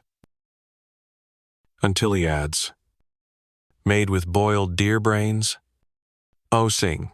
Of course it is. The bowl is shallow. The contents warm and faintly glistening beneath a dusting of something that might be nutmegger, just hopeful ash. You lean closer. The scent is deceptively comforting. Hints of honeyed root vegetables, earthy sweetness, a trace of browned butter, and then something else, something faintly metallic and unsettling. Like someone stirred the custard with a sword. Roasted root custard. The man says, setting it before you like an offering. Turnip, parsnip, sweetened marrow, and a bit of boiled deer brain. For creaminess. You blink once, then twice. You remember your vow. Somewhere back near the hedgehog course. That you'd see this through. You lift the spoon. The custard trembles slightly, thick but soft, with a grainy top, like it's been dusted with dried herbs and shame. You scoop a bit, watch it ooze slowly, and take a bite. It's not awful. In fact, it's almost pleasant, warm, and rich. A little sweet like someone tried to make pudding out of stew. There's a faintly nutty flavor. Maybe from the parsnips. Maybe from your own nervous system shutting down. The texture is smooth at first, then thickens slightly in your throat, like your mouth is trying to negotiate with your will to live. The deer brain, that's the secret ingredient. Not that you can taste it directly, but there's a creamy richness that wasn't there in any other dish. It smooths the roughness of the root vegetables, gives the custard a velvety body that feels luxurious if you can forget what part of the animal provided it. People around you are happily spooning it up. Some mix in dried berries. Others add cinnamon, or even crushed walnuts. A child swirls hers into porridge. One man dips hard cheese into it, like it's fondue. That's bold. You look down at your bowl and take another bite. Slower this time. The sweetness builds. The roots were clearly roasted until caramelized. Their sugars coaxed to the surface. The fat from the marrow adds depth. You're not saying this could be served at a wedding banquet, but maybe at the awkward rehearsal dinner beforehand. In medieval kitchens, roots were a staple of survivaland. On rare occasions, indulgence, turnips, parsnips, Even carrots in their more primitive, purple forms were roasted, mashed, dried, and stewed. Adding fat and sugar transformed them into humble desserts. And when cream was rare or reserved for the elite, people turned to other thickener seg yolks, bread paste, ground almonds, and yes, animal brains. Historians still argue whether the inclusion of brain was culinary genius or sheer desperation. Some see it as a clever substitute, others as proof of how far people would go to replicate cream without cows. You take another bite. There's a new flavor, something like smoked hay. You glance at the man beside you, who winks. I steep mine with burnt straw, he says, proudly. Adds a rustic note. Oh, you nod as if that sentence made sense. Further down the table, someone unveils a root tart layers of mashed turnip and marrow pudding, baked in a crust made of crushed acorns and barley flour. You try a slice. It's densey, the kind of food you could use to both feed and defend a village. A woman offers you a chilled version of the custard, served in hollowed-out gourd halves. The cold firms the texture, makes it more jelly-like. She adds a dollop of rosehip syrup on top. It helps. A friar passes by with a flagon of warm spiced wine. Good pairing, he says. For pudding that remembers what it used to be. You nod politely and sip. The wine burns going down but distracts you from the custard's growing weight in your gut. You've now consumed animal fat, blood, brain, bark, wax, feathers, and at least 3 things that defy easy classification. And still, this might be the most bizarre thing so far because it actually feels like dessert. Nearby, a group starts assembling something called funeral pie. It's not what you hope, made of dried mushrooms, root mash, and thickened broth. It's served during harsh winters to mourn both the season and the missing goats. They offer you a slice. You decline gently. For now, one boy spoons his custard into a hard biscuit shell and calls it a brain tart. He's way too enthusiastic. Another mixes his with vinegar and pickled plum. You look away before he tries to feed it to a chicken. Someone passes around candied carrot sticks, boiled in honey and rolled in powdered lichen. They're chewy, sweetish, slightly floral. You don't ask what kind of lichen. A woman tells you her mother used to make a winter version of the custard with mashed onions, tisla milk, and dried eggs. Thickened it with sheep's liver, she says fondly. You nod solemnly, unsure if you're talking to a chef or an alchemist. Later, a man offers you a custard, molded into the shape of a heart. Made it for my wife, he says proudly, with love and 5 types of root. Oh. You take a bite. It's firm, gritty, surprisingly moving. The night deepens. Your stomach is a puzzle box of strange flavors. You've eaten pudding made of things no modern cookbook would tolerate. And yet, sitting here, warm bowl in hand, you feel content. Not full, never full, just experienced. Then a voice rises behind you. The lamprey's ready. Your head turns before your brain can stop you. A man holds up a creature that looks like a nightmare wearing a fish costume. It has teeth. It's coiled. And it's smiling. You sigh. Put down your custard and stand. Because apparently, it's time for medieval seafood. Why wouldn't it be? The lamprey is not what you'd call photogenic. In fact, it looks like something dredged up from a fever dream, or the deleted scenes of a horror movie involving medieval sea monsters.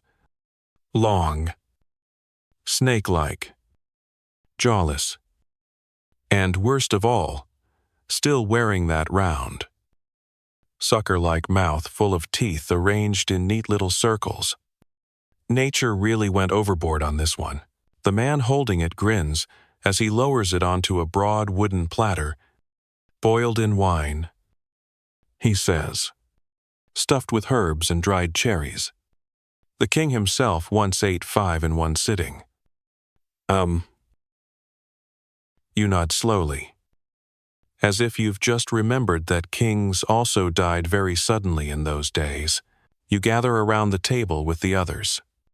The lamprey lies coiled, shiny with sauce, its flesh dark and slick, a glaze made from spiced wine pools beneath it, and sprigs of something green and bristly juniper maybe cling to its sides like decoration or defense. You are handed a fork. It's wooden, blunt, and unlikely to be of much help. You poke the lamprey. The skin gives way to surprisingly tender meat pale inside, flaking like fish, but firmer. You scoop a small piece onto your trencher and breathe in the scent. It's rich, earthy, a little sour, wine, definitely, and a heavy hand with the cloves. You take a bite, and immediately, your brain struggles to make sense of what it's experiencing. It's like fish, but stronger, denser, with a meaty texture that clings to your tongue, plus a heavy aftertaste that lingers at the back of your throat like a smoky dare. The wine sauce helps, but the flavor of the lamprey is front and center oily, pungent, a little metallic, a flavor you remember and will never forget. You chew, you swallow, you live. Lampreys were a medieval delicacy, prized among the upper classes, especially in England. They were expensive, tricky to catch, and even trickier to prepare. Their blood was toxic unless drained properly, and their meat needed to be softened with wine, vinegar, and long cooking. Historians still argue whether the obsession with lampreys was about taste, status, or just proving you were tough enough to survive the experience. Records show kings had entire fisheries dedicated to the creatures. One bishop died after eating too many. A royal cook once panicked when a lamprey pie went missing. Fearing it would be considered treasonous, you take another bite and try not to think about treason. A woman beside you serves a lamprey pia thick crust, holding chunks of the fish swimming in a reduced wine gravy. It smells better than it looks. The pie is dense, almost gelatinous. The crust is chewy.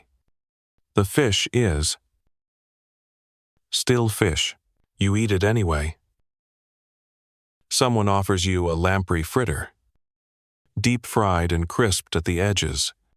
That helps. Everything improves when battered and fried. Even nightmares. Then come the sauces. One is made with sour cherries and ground mustard. Another with elderberry vinegar and pine resin. You try each, hoping they'll drown the flavor. They don't. They highlight it. A friar approaches with a small pot of lamprey jelly. Yes, jelly, made from the fish's natural gelatin, spiced with cloves, and thickened into a dessert-like wobble. You try a spoonful. It's cold. It's strange. It's haunting. You stare into the distance. Another man tells you about the time he cooked one over coals, basting it with honey and garlic. The trick, he says, is not looking it in the mouth. You believe him? A child near the fire holds up a charred lamprey tail on a stick like a marshmallow. Want some? She asks. You shake your head. Maybe later. You try to distract yourself with a turnip tart. It's sweet, flaky, harmless, but the taste of lamprey lingers, like a guest who doesn't realize the party is over. A woman beside you chuckles. The first time always hits hard. She says, second time, you don't flinch. You doubt that. Another plate appears, smoked lamprey with herbs and egg yolk. The texture is firmer, more like yerki. You manage a few bites. It's salty, heavy, strong, a punch to the taste buds. You chase it with wine. There's a lull as people finish their servings, wipe their mouths, and lean back with sighs of satisfaction or subtle trauma. A man across the fire raises a cup. To the sea serpent that feeds us, everyone cheers. You raise your cup, too, because you made it. You ate lamprey, several ways, and your soul is still mostly intact. Just as you set your plate down, a gentle hand tugs your sleeve. You ever tried black pudding boiled in stomach lining? You inhale sharply through your nose. Not because you're shocked, but because, at this point, you knew this was coming. You nod and follow. Because apparently, dessert is canceled. The tent smells like smoke, salt, and simmering innards. You step inside and immediately feel the air change thicker, wetter. Somehow, both comforting and threatening at the same time.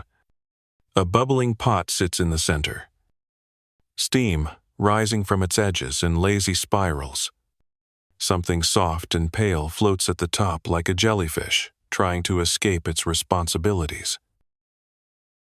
That's the lining, the man says, lifting the lid with reverence.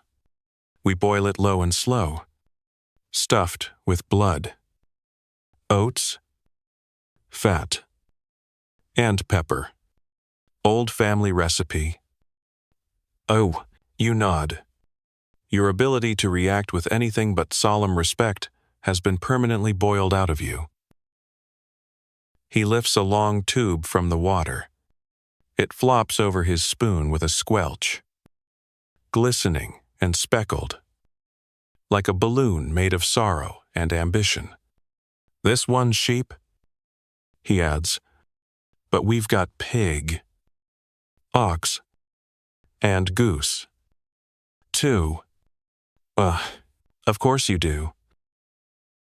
Black pudding is one of those foods that has survived across centuries, cultures, and kitchen fires because it makes sense. When you slaughter an animal, nothing is wasted. Blood is stirred with oats or barley while it's still warm, mixed with fat and herbs, stuffed into an available casing, usually the animal's own cleaned-out stomach or intestines, and then boiled, steamed, or fried. It's hearty. It's filling. It's oddly beloved. You're handed a thick slice, cut from the still steaming link. It's dark, nearly black, dotted with fat and grains. It smells spicy, rich, and faintly metallic. You bite.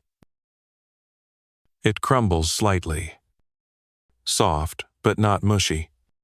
The oats give it texture. The fat coats your tongue like a protective blanket. The blood well. It's there, but it doesn't scream. It hums.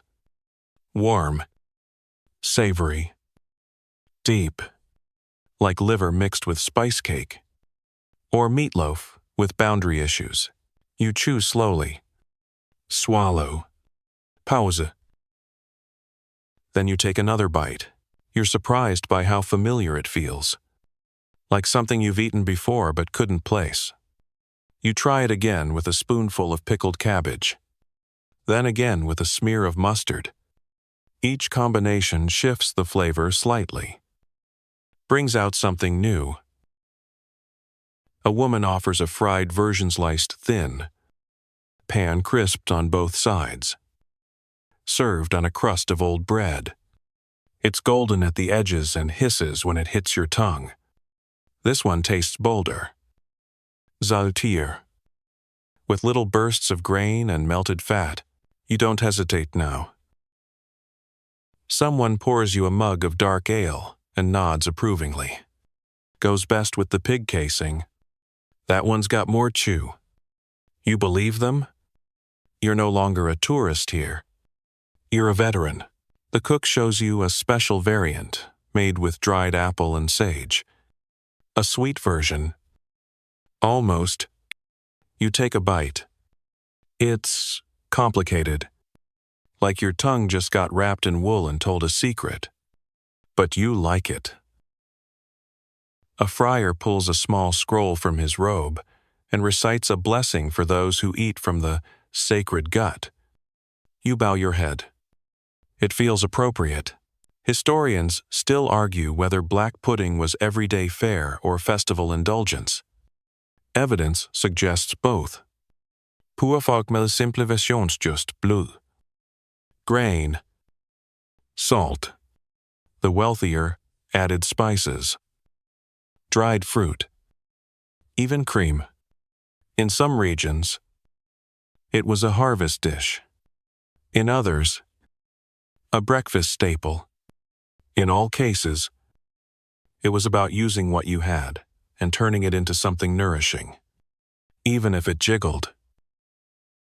Across the tent, someone is tying off a fresh casing, squeezing the pudding mixture in by hand, knotting it with twine like a strange balloon animal. You watch with quiet awe. A boy runs by carrying a fried puck of pudding on a stick. He offers you a bite.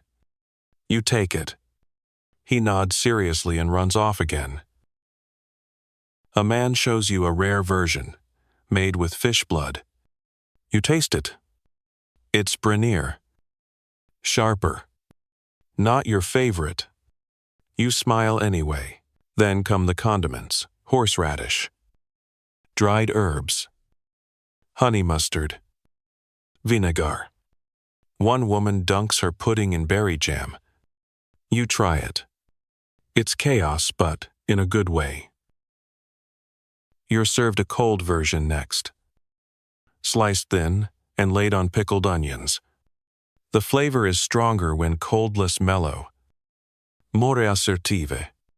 The fat congeals slightly, giving it a crumbly texture that takes some getting used to. You get used to it.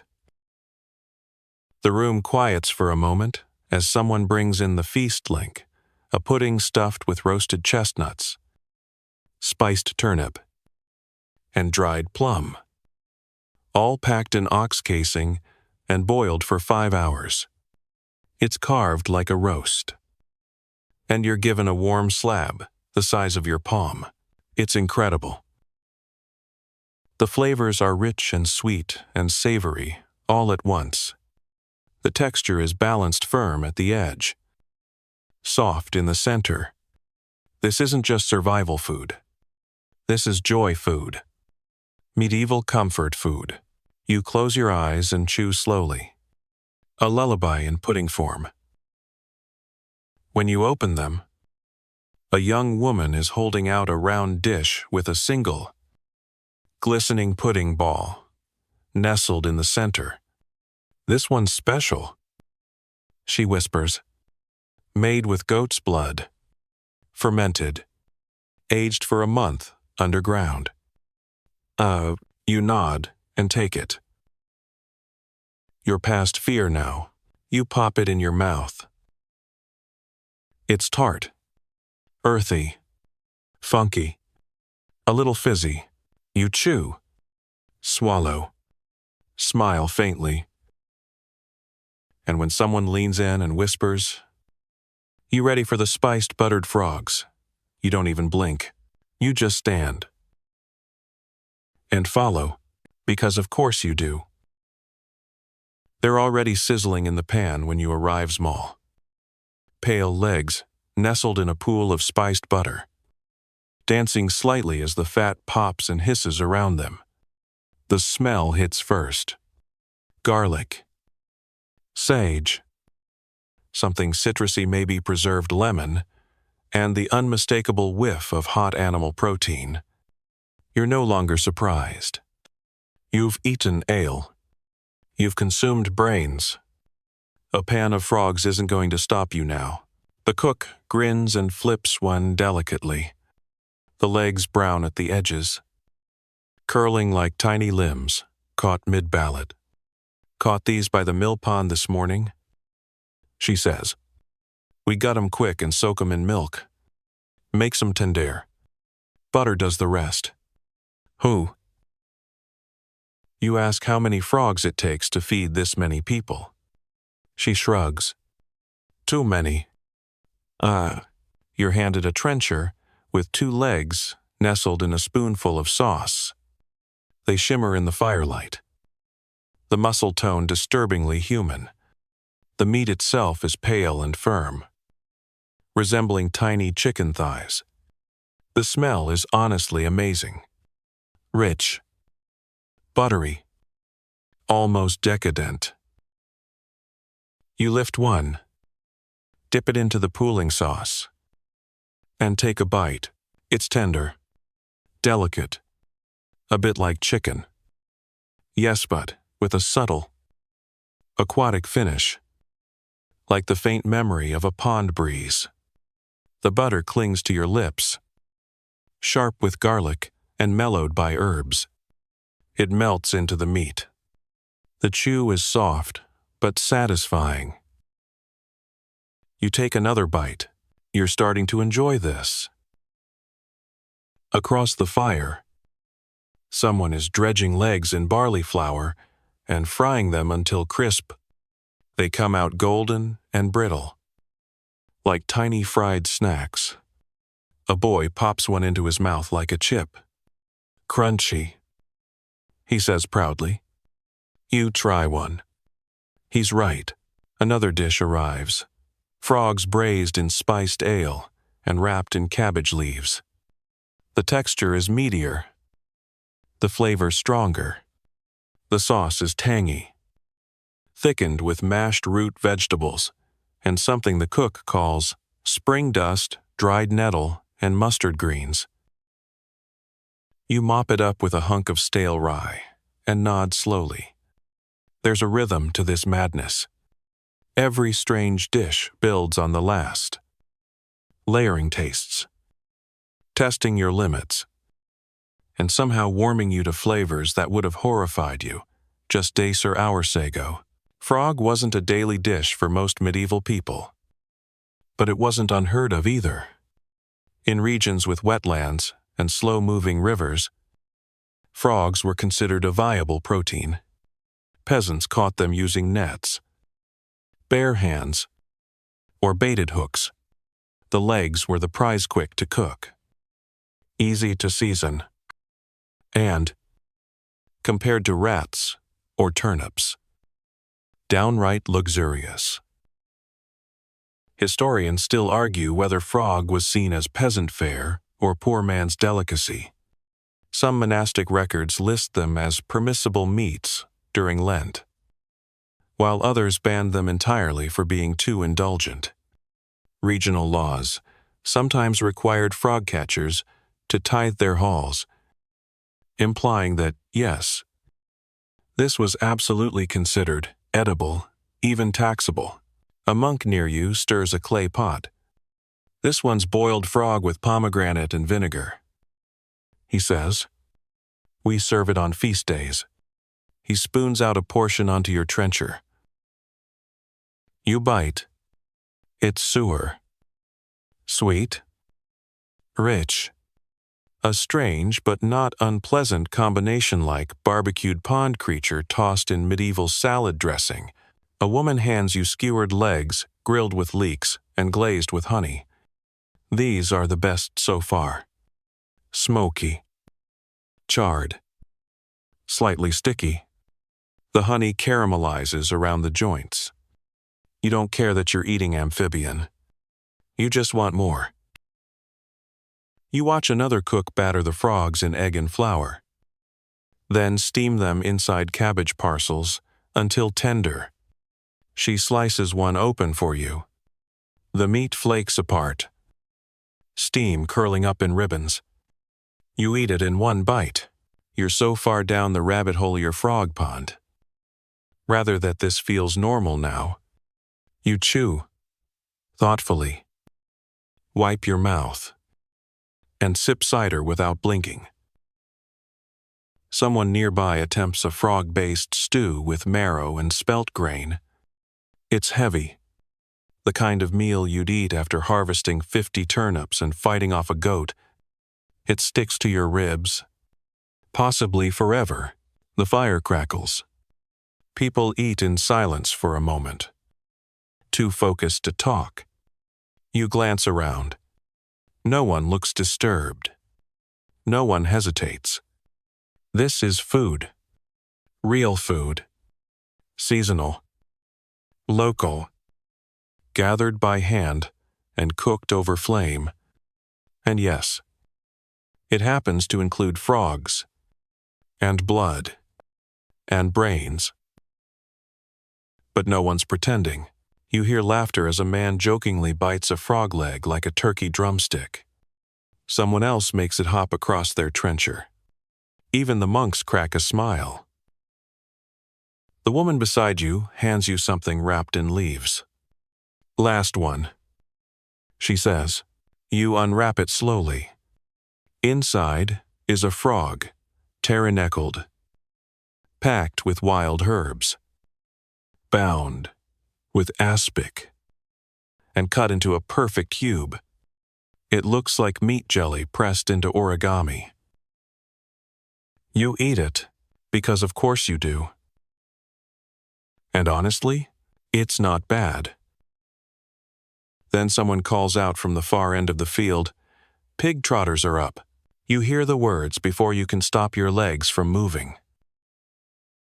You stand, shake off the butter, and follow the sound of hooves hitting hot stones. At this point, you don't even flinch. They're not feet. Not exactly. They're trotters, which sounds quaint until you see them splayed out on the cutting board. Steam rising off glossy skin and gleaming knuckle. The hooves have been cleaned and singed, but they're unmistakable sharp curves of keratin where toes used to be. The rest is thick with gelatin, bone, and the kind of meat you have to work for. A cook slathers the exposed flesh with a mixture of mustard, vinegar, and ground coriander. The scent is sharp, tangy, oily. You watch as he lifts one trotter, places it gently on your trencher, and nods solemnly. Boiled 3 times, steeped in spiced ale, tender as a hymn. Hi. You raise your eyebrows, and your courage, with no knife in sight. You use your fingers. The skin is hot, soft, almost rubbery. And as you pull it apart, threads of meat cling to tiny bones, like fabric unraveling. You go for the meatiest part along the heel-end, take a bite. It's rich, fatty, gelatinous to the point of absurdity, Every chew releases warmth, salt, spice, and a vague sense of penance. The texture slides across your tongue like warm glue, but the flavor is deep brothy, slow-cooked, earthy, like eating stew in its rawest form. A woman hands you a chunk of crusty bread. For dipping, she says. You scoop a bit of the trotter sauce onto it. It helps. The tang cuts the richness. The chew gives your jaw something to focus on besides regret. Someone else sprinkles chopped, pickled onions over theirs. Another adds fermented turnip paste. You try both. They make it bearable, even enjoyable, if you pretend you're not gnawing on the Middle Ages answer to a chew toy. Trotters weren't just a curiosity in medieval cuisine. They were a staple. Cheap, plentiful, packed with collagen and fat. Perfect for broths, stews, or eaten straight off the hoof. Rich folk might avoid them in favor of noble cuts. But everyone else? They knew the truth. Trotters were flavorful, filling, and lasted forever, if you knew how to prepare them. Historians still argue whether trotters were peasant food or festive fare. Some accounts describe them being served at winter feasts, dressed up with herbs and beer sauce. Others place them firmly in the category of what's left when nothing else is. You gnaw your way to the bone. There's no elegant way to eat this. A monk beside you holds his up like a lollipop, licking the marrow from the joint. Good for the knees, he says, or so they claim. One. Another man offers you a trotter stew, the feet chopped, boiled with leeks and garlic, thickened with barley. It's more spoonable, less confrontational. You take a sip. It's warm, starchy, almost comforting. A young girl brings you a pickled virgin trotter pieces preserved in vinegar, spices, and raw onion. It's cold, tangy, makes your eyes water and your teeth squeak. You eat it anyway. Then comes the jelly. Yes, jelly. The bones and cartilage, boiled down long enough, release collagen that cools into a natural gelatin. This jelly is sliced into pale, translucent blocks flecked with herbs, onion, and mystery. You're offered one on a cracker. You pop it into your mouth. It melts like savory jello. The flavor is mild. The texture, unique. Your tongue isn't sure whether to chew or retreat. But again, you've had worse, much worse. A woman nearby serves what she calls market trotters, pan, fried with sage and dried apple. Served on lentil mash. The sweetness balances the fat. The skin crackles slightly at the edge. It's arguably the highlight of your trottery experience. People dip. Slice. Slurp. Chew. Gnaw. It's a symphony of lip smacking and bones clinking. No one here is shy. They pull every scrap of flavor from these humble feet. One man offers you the final piece, a smoked trotter, aged in salt, served cold. It smells like a campfire's memory and tastes like smoked ham glued to a leather glove. You chew. Slowly. You nod. You survive. You wipe your hands with a cloth someone thoughtfully hands you. It's streaked with trotter grease and dignity. You wipe again anyway. Then someone approaches with a strange grin and a shallow dish. What do you think of marrow and pinecone pudding? You stare. Hard, he adds. and toasted lichen crumble on top. End of chapter. Because obviously, you take the dish. You do not run, because you are far too deep for that now. The pudding is beige. Not the soft, creamy beige of vanilla custard, but the sallow, lumpy beige of something boiled too long next to a pine tree and dared to be edible. You peer into the dish. At the bottom, a sheen of translucent fat trembles. The top is scattered with tiny, crisp flakes gray-green lichen, toasted until they look like the ashes of forgotten moss. You sigh, pick up the spoon, and dig in. It resists slightly, then gives way. The marrow is soft, almost gelatinous, rich with a depth that no dessert should possess. The pine cone. Well, it's there, ground up, maybe boiled, possibly pickled. Its flavor is faintly resinous, like chewing on candle wax that recently went camping. You take a bite. It's warm, earthy, sweet. Somehow, someone clearly added honey or syrup to convince the brain this was dessert. But the aftertaste is undeniably forest. It coats your tongue with something bitter and fragrant, like pine needles soaked in broth. You chase it with a sip of weak ale. It doesn't help. A child walks by with a spoonful and shrugs. Testis like trees. You nod slowly. This is late winter food. End of supplies. Food.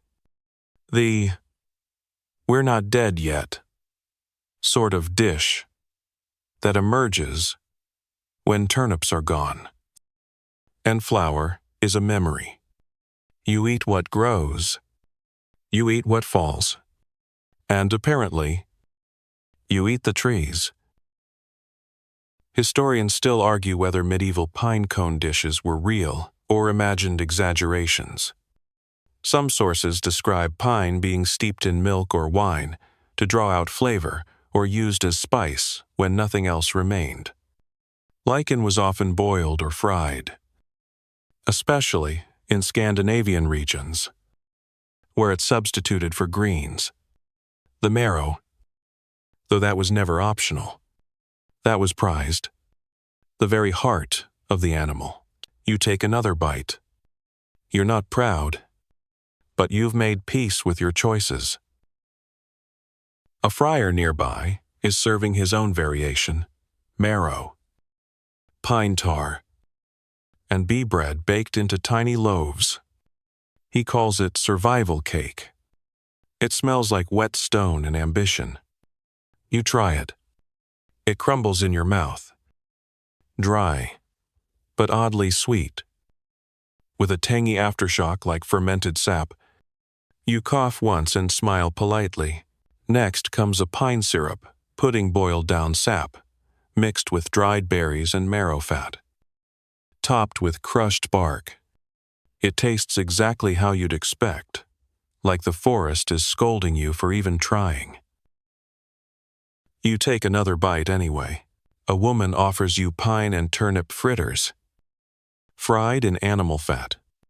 You bite in, as steam escapes, and a sharp, sour sweetness hits your tongue. She grins. Added a bit of vinegar, she says. Cuts the moss. One. It does, but not enough. Then there's a lichen jelly, set in a mold shaped like a fish. You try a sliver. It wobbles. It tastes faintly of dust. Sia, ale. And disappointment. You chew. You consider your life. Someone beside you sniffs the air and murmurs. Ah, that's the boiled nettle pudding coming out. Oh, You stare into the distance for a long moment. When it arrives, it's wrapped in damp cloth and steaming. A gray-green mass, flecked with roots and something stringy. It smells like spring rain and swamp. You take a bite. It's bitter, slimy, and somehow dry at the same time. You keep eating. You don't know why. A small boy brings over what he calls forest cakes, pine nuts, drietlichen, and honey mashed together and pressed into rounds. These are actually good. Crunchy, sweet. They break apart in your mouth like dry cookies and don't taste like tree bark at all. You thank him profusely. He runs off beaming. Further down the row, someone is roasting pine cones directly over the fire. The smell is sharp. Astringend. They crackle as they burn. One is cracked open, and the seedstany, resinusar, sprinkled over pudding, like some form of medieval granola. You try it. It's not the worst. A monk offers you pine tea-steeped needles in hot water. It's bright, citrusy, clean. You sip it slowly and feel your stomach relax a little. A small kindness. Someone else passes around marrow dumplings, lumpy balls of fat and grain, rolled in crushed lichen and fried until browned. You try one. The texture is all wrong, but the flavor isn't terrible. You chew, swallow, exhale. The final dish arrives in a small wooden bowl, marrow whipped with pine ash and sweetened goat's milk. It's glossy, dense, and glows faintly in the firelight. You brace yourself. You eat it.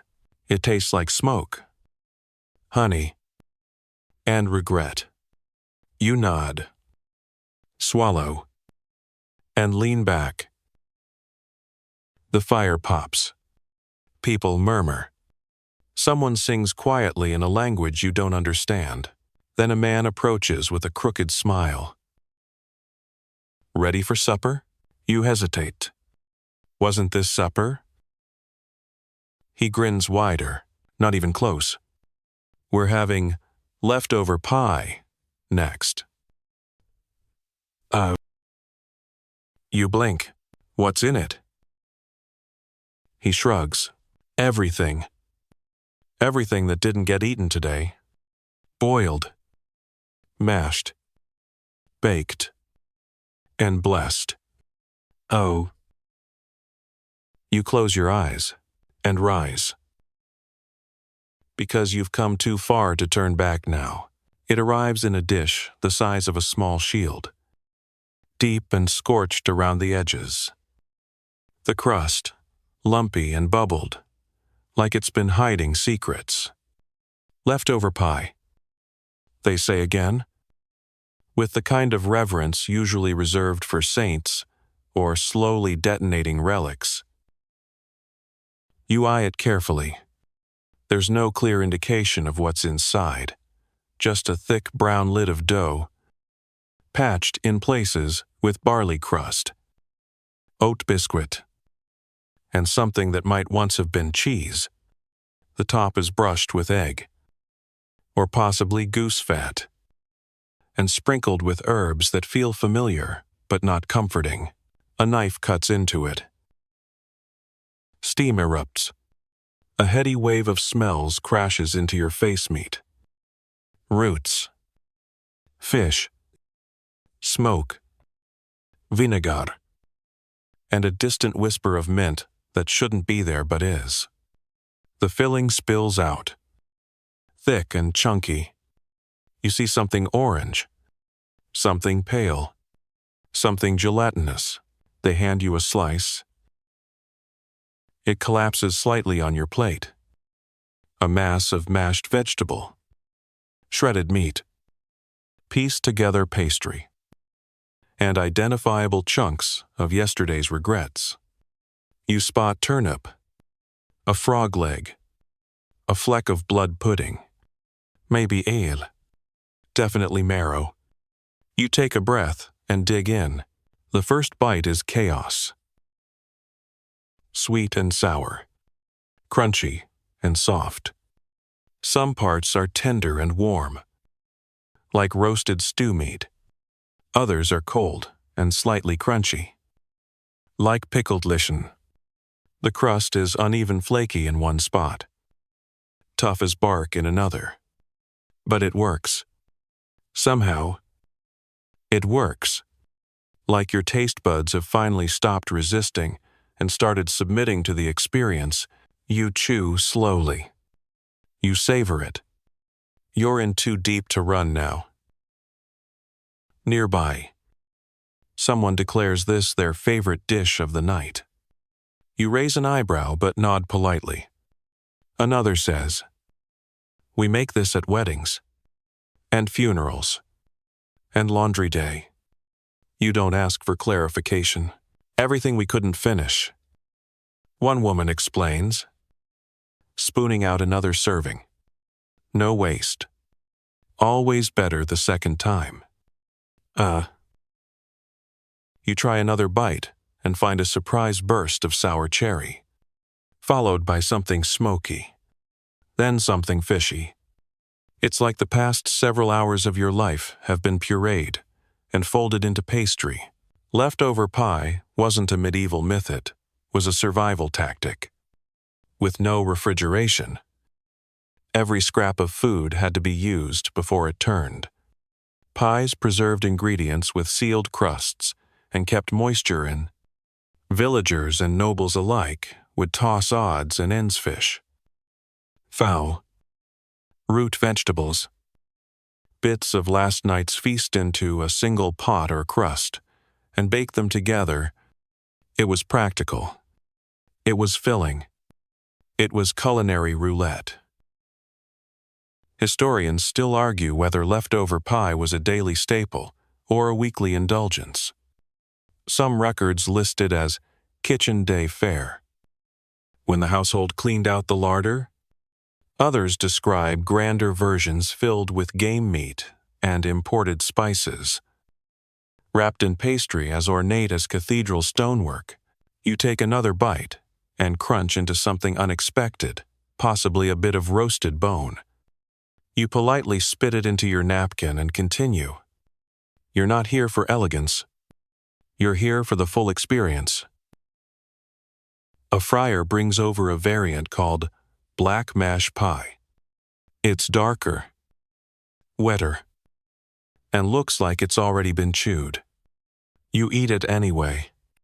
The flavor is strong clove, vinegar, lamb fat, and probably regret. Another version is sweet, filled with overripe apples, spoiled cream, and day-old custard, swirled into a chaotic pudding and baked until firm. It's like dessert met a root cellar and lost. You try it with trepidation. It's actually not bad. People around you dig in happily. Some are playing Guess the Filling. One man swears he found oyster. Another swears at the oyster. A child proudly finds a single plum and holds it aloft like treasure. You finish your plate. Every strange, rich, sticky bit. And then you sit back, full, in a way that feels ancestral. Your mouth is tired. Your stomach is unsure. But your heart? Weirdly, it's warm. You've eaten your way through a medieval timeline of struggle, innovation, and desperate creativity. You've tasted history's strangest treats, from fermented fish to jellied hooves. You've survived. As the fire burns low, someone hands out slivers of dried pear soaked in ale. It's the first thing you recognize in hours. It tastes like peace. A hush falls over the camp. People settle under cloaks. Into eye. Into silence. Your last bite lingers on your tongue sweet. Smoky. Tired. And you smile, because no matter what your modern taste buds say, medieval folks, they made it work. They used what they had. They turned scraps into suppers, hunger into invention, and the unthinkable into a feast. And now, you finally get to rest. The fire crackles softly now, down to its embers. The laughter has faded, and only the occasional cough or shifting blanket breaks the silence. You pull your cloak tighter, the warmth of everything you've eaten still radiating from somewhere deep in your belly in odd comfort, like being hugged from the inside. The night sky stretches wide above you, stars flickering behind slow-moving clouds, the scent of baked crust, charred meat, and wood smoke lingers faintly in the air, haunting, but gentle now, familiar, like memories that don't belong to you, but still feel like home. Your body, heavy and full, begins to soften, limbs loosen, jaws slacken, even your thoughts grow slower, quieter. They curl in on themselves like parchment cooling by the fire. Somewhere, someone snores, a dog sighs in the straw, and the last wisp of lamprey stew floats away into the night, taking your last worries with it. You've wandered through the kitchens of the past, through hunger and abundance, filth and ingenuity, grime and glory. You've tasted dishes no one talks about anymore. You've learned what it means to feed yourself, not just with flavor, but with resilience. Now, as your eyes grow heavier, as the night folds its arms around you, let all those strange flavors melt away. Let them drift off into dreams where frogs are fine dining, blood is breakfast, and pies are filled with everything you survived. Breathe in. Breathe out. Sink lower into warmth. You're safe. You're full. You're done. Sleep now, traveler of tastes. Sleep, sleep. Sweet dreams.